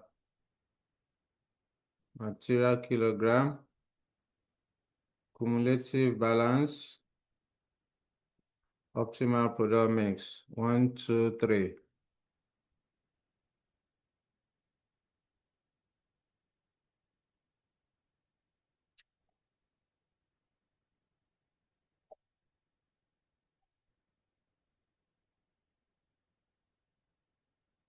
All right. Based on our ranking, I think it's FKT.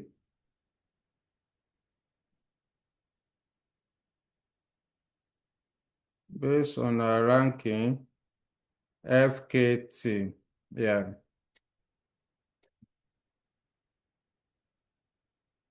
FKT. We want to produce 400 units for special order each.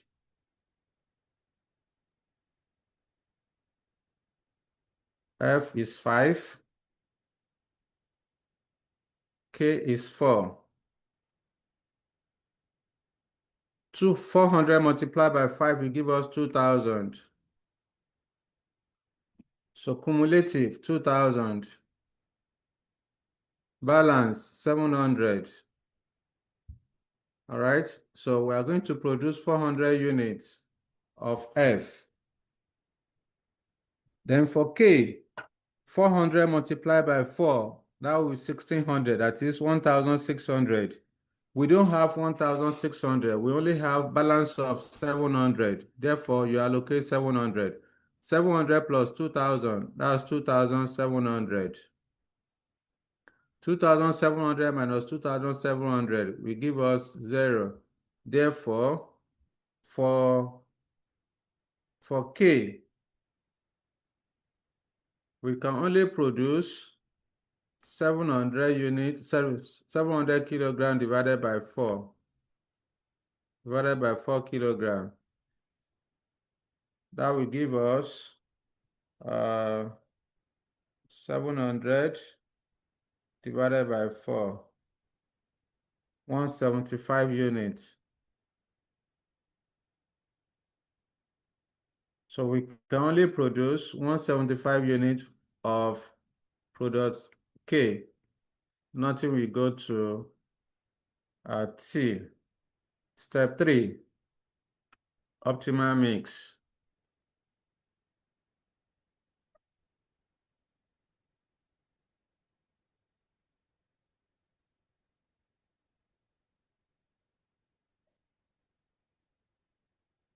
Optimal production plan. So we have product K, T, F. There will be 2 different production here. We are going to have the normal production, that is production for normal operation. We are producing 500 units of K, 800 units of T, then 1,600 units of F. Then we have special order. For special order, we are going to produce For K, 175. Naughty for T, 400 for F.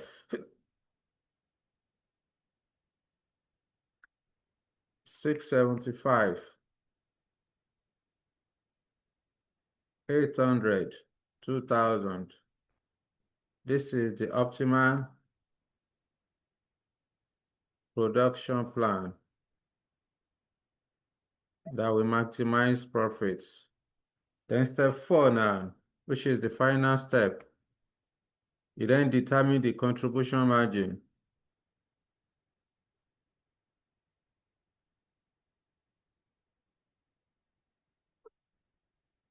For partial,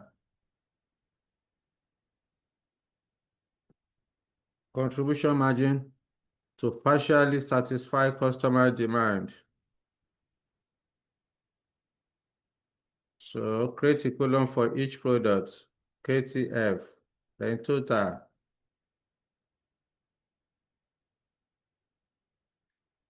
Production plan.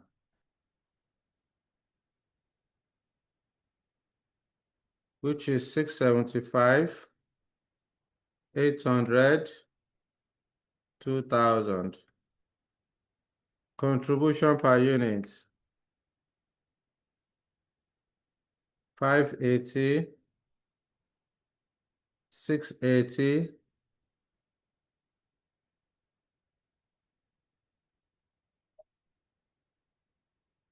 then 880.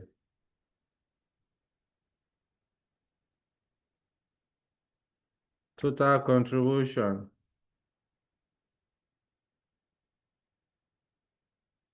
So 675 multiplied by 580. 391,500.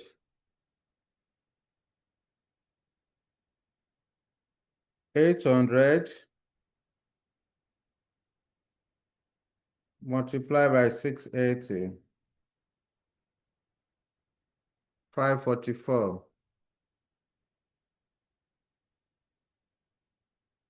Okay. Then 1760. We then add it up. 544 plus 1760 plus 391. 500. That's 2695. 500. That's total contribution. You then less discount.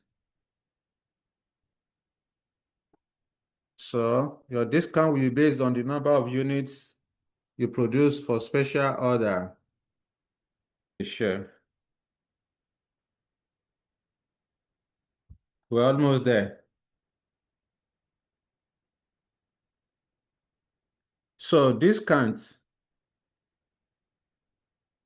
for K, we are producing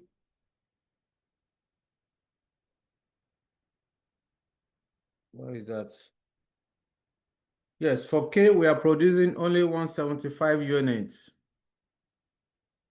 So here will be 175 units multiplied by a discount of 200 naira.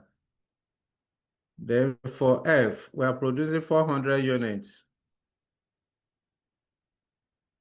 at a discount of 200.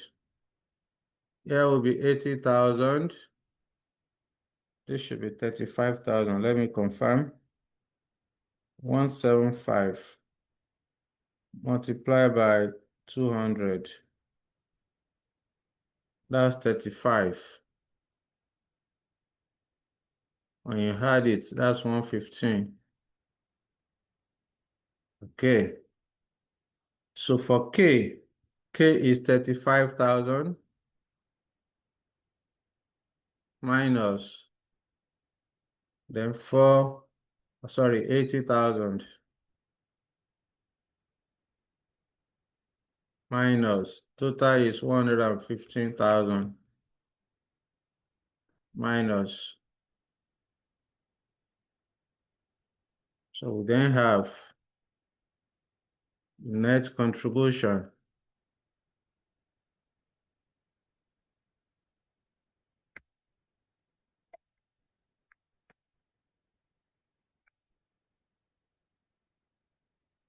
Okay. 2695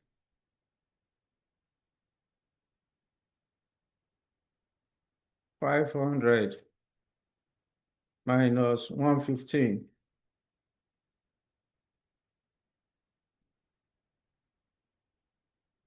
2580 500. All right.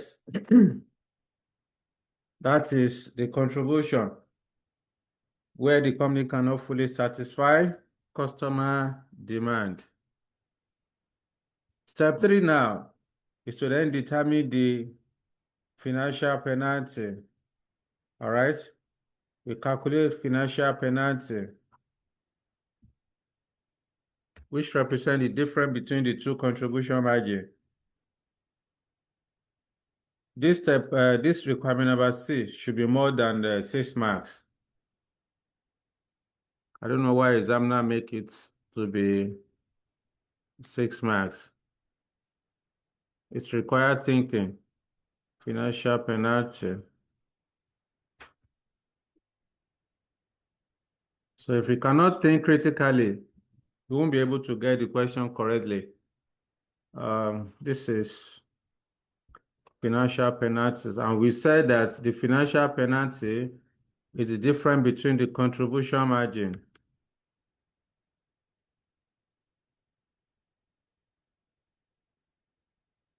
where the company can fully satisfy customer demand. And we have 24,000. Let me confirm, 2484, I think. Yes, then this one is 2580. Contribution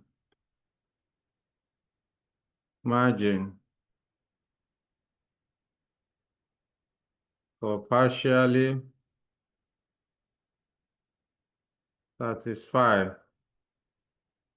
customer demand, 2580 500. The difference will then represent the financial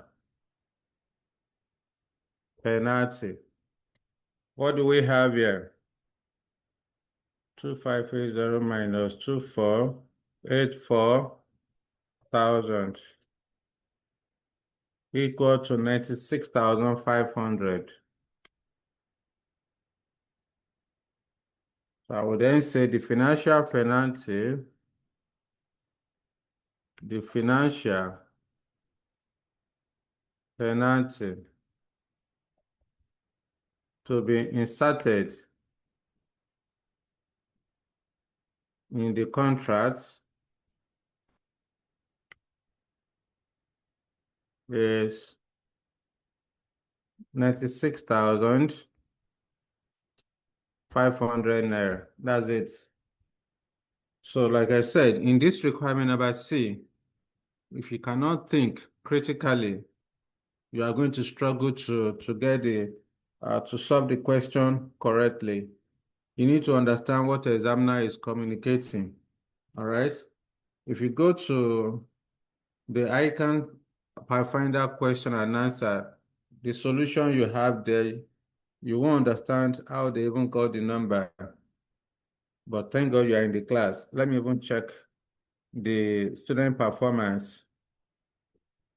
Let me see. Let me stop sharing this. Let me open to Pathfinder. I want to see examiner's comments on this question. Pathfinder skills. I think this is it November 2021? Yes, November 2021. Let me see. I want to read the examiner's comment to you.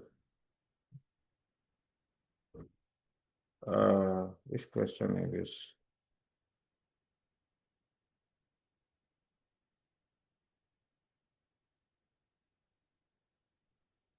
Yeah. Don't waste my time.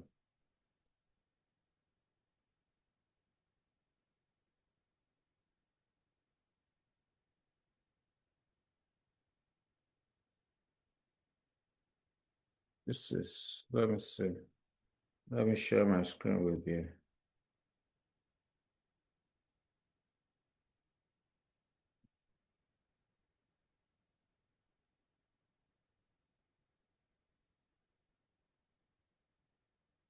I think this is a compulsory question. Yes.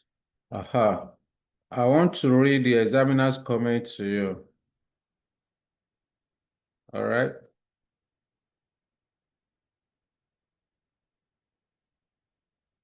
Examiner's report. This is a compulsory question that tests candidate knowledge on how to handle limiting factor. Being a compulsory question, it was attempted by almost all the candidates. The candidate recorded an average performance. Okay, average performance. Of course, most of the students supposed to, at least they're supposed to score about 15 marks out of the 30 marks, because requirement number A, 6 marks, is straightforward. Requirement number B, 9 marks, is straightforward. So in those in those requirement number A and B, no student should score less than 15 marks in it. All right. Then the C part is the major issue. All right. So you're now told that the pitfall is that most candidates fail to compute financial penalty. That's their major constraint that will be expected when Kikelomo fails to supply the special order in full, as well as the failure to treat the discounts as an attributable variable cost that only applies to the special order. All right. So that's the major constraint. They find it challenging to determine the financial penalty. So you never can tell. Examiner may want to do you good, and then they will just repeat it. All right. They will just repeat it for you. So try as much as possible. As you are preparing for your exam, go all out. Any question you can lay your hand on, just continue to solve them. Be practicing it, so that wherever examiner is coming to you, you'll be able to do well. All right. So you can go to your final question for the C part of the question. In the D part of the question, examiner is asking for advantages and disadvantages of outsourcing. All right, so you can read it through all of this. You can read it through from here. If you have the golden book, you see it there in the simplified form. So that will be the end of today's class. Let me know if you have any question for me so that we can close the class. Any question? Any question for me? All right. So in the absence of no further question, I want to say thank you to all of you for waiting behind, even though some of you have disappeared, but I can still see our Lalekan Adejimi online. Chidera is on. Imem is on. Idrisu, Ijoma, Joseph, Oluche, Olushola, Oluwatosin, Meshach, Philip, Ramoni. Thank you all of you for waiting behind. We'll meet again. Now, let me say this. I think I mentioned, for those of you that are doing financial management, I mentioned it to you yesterday. Uh, if I will be starting, I will decide tomorrow whether I will be starting risk and uncertainty with the financial management students. So if we are going to do risk and uncertainty on Monday for financial management, Then that means the performance management student will need to join Monday class, because in financial management you have risk and uncertainty. In performance management we also have risk and uncertainty. But the scope of risk and uncertainty under performance management is more than the one of financial management. But you are going to join the financial management student on Monday, so that the earlier parts or the scope that is within your syllabus will do it first. So the remaining ones, they will continue to do it later on. At least we need about 2 periods to cover the scope that you have in the financial management, which is also under the performance management. Then the third class for risk and uncertainty will then be where we are going to do for decision making under uncertainty, where you have minimax, maximi, Laplace, and all of that. All right. So I will inform you either tomorrow or on Sunday if we are going to be starting risk and uncertainty. If not, I will whatever the case may be, I will get back to you on that. All right. So I want to say thank you to all of you. We are going to meet next week by the grace of God. Good night, everyone. All right. Good night, sir. All right. Good night.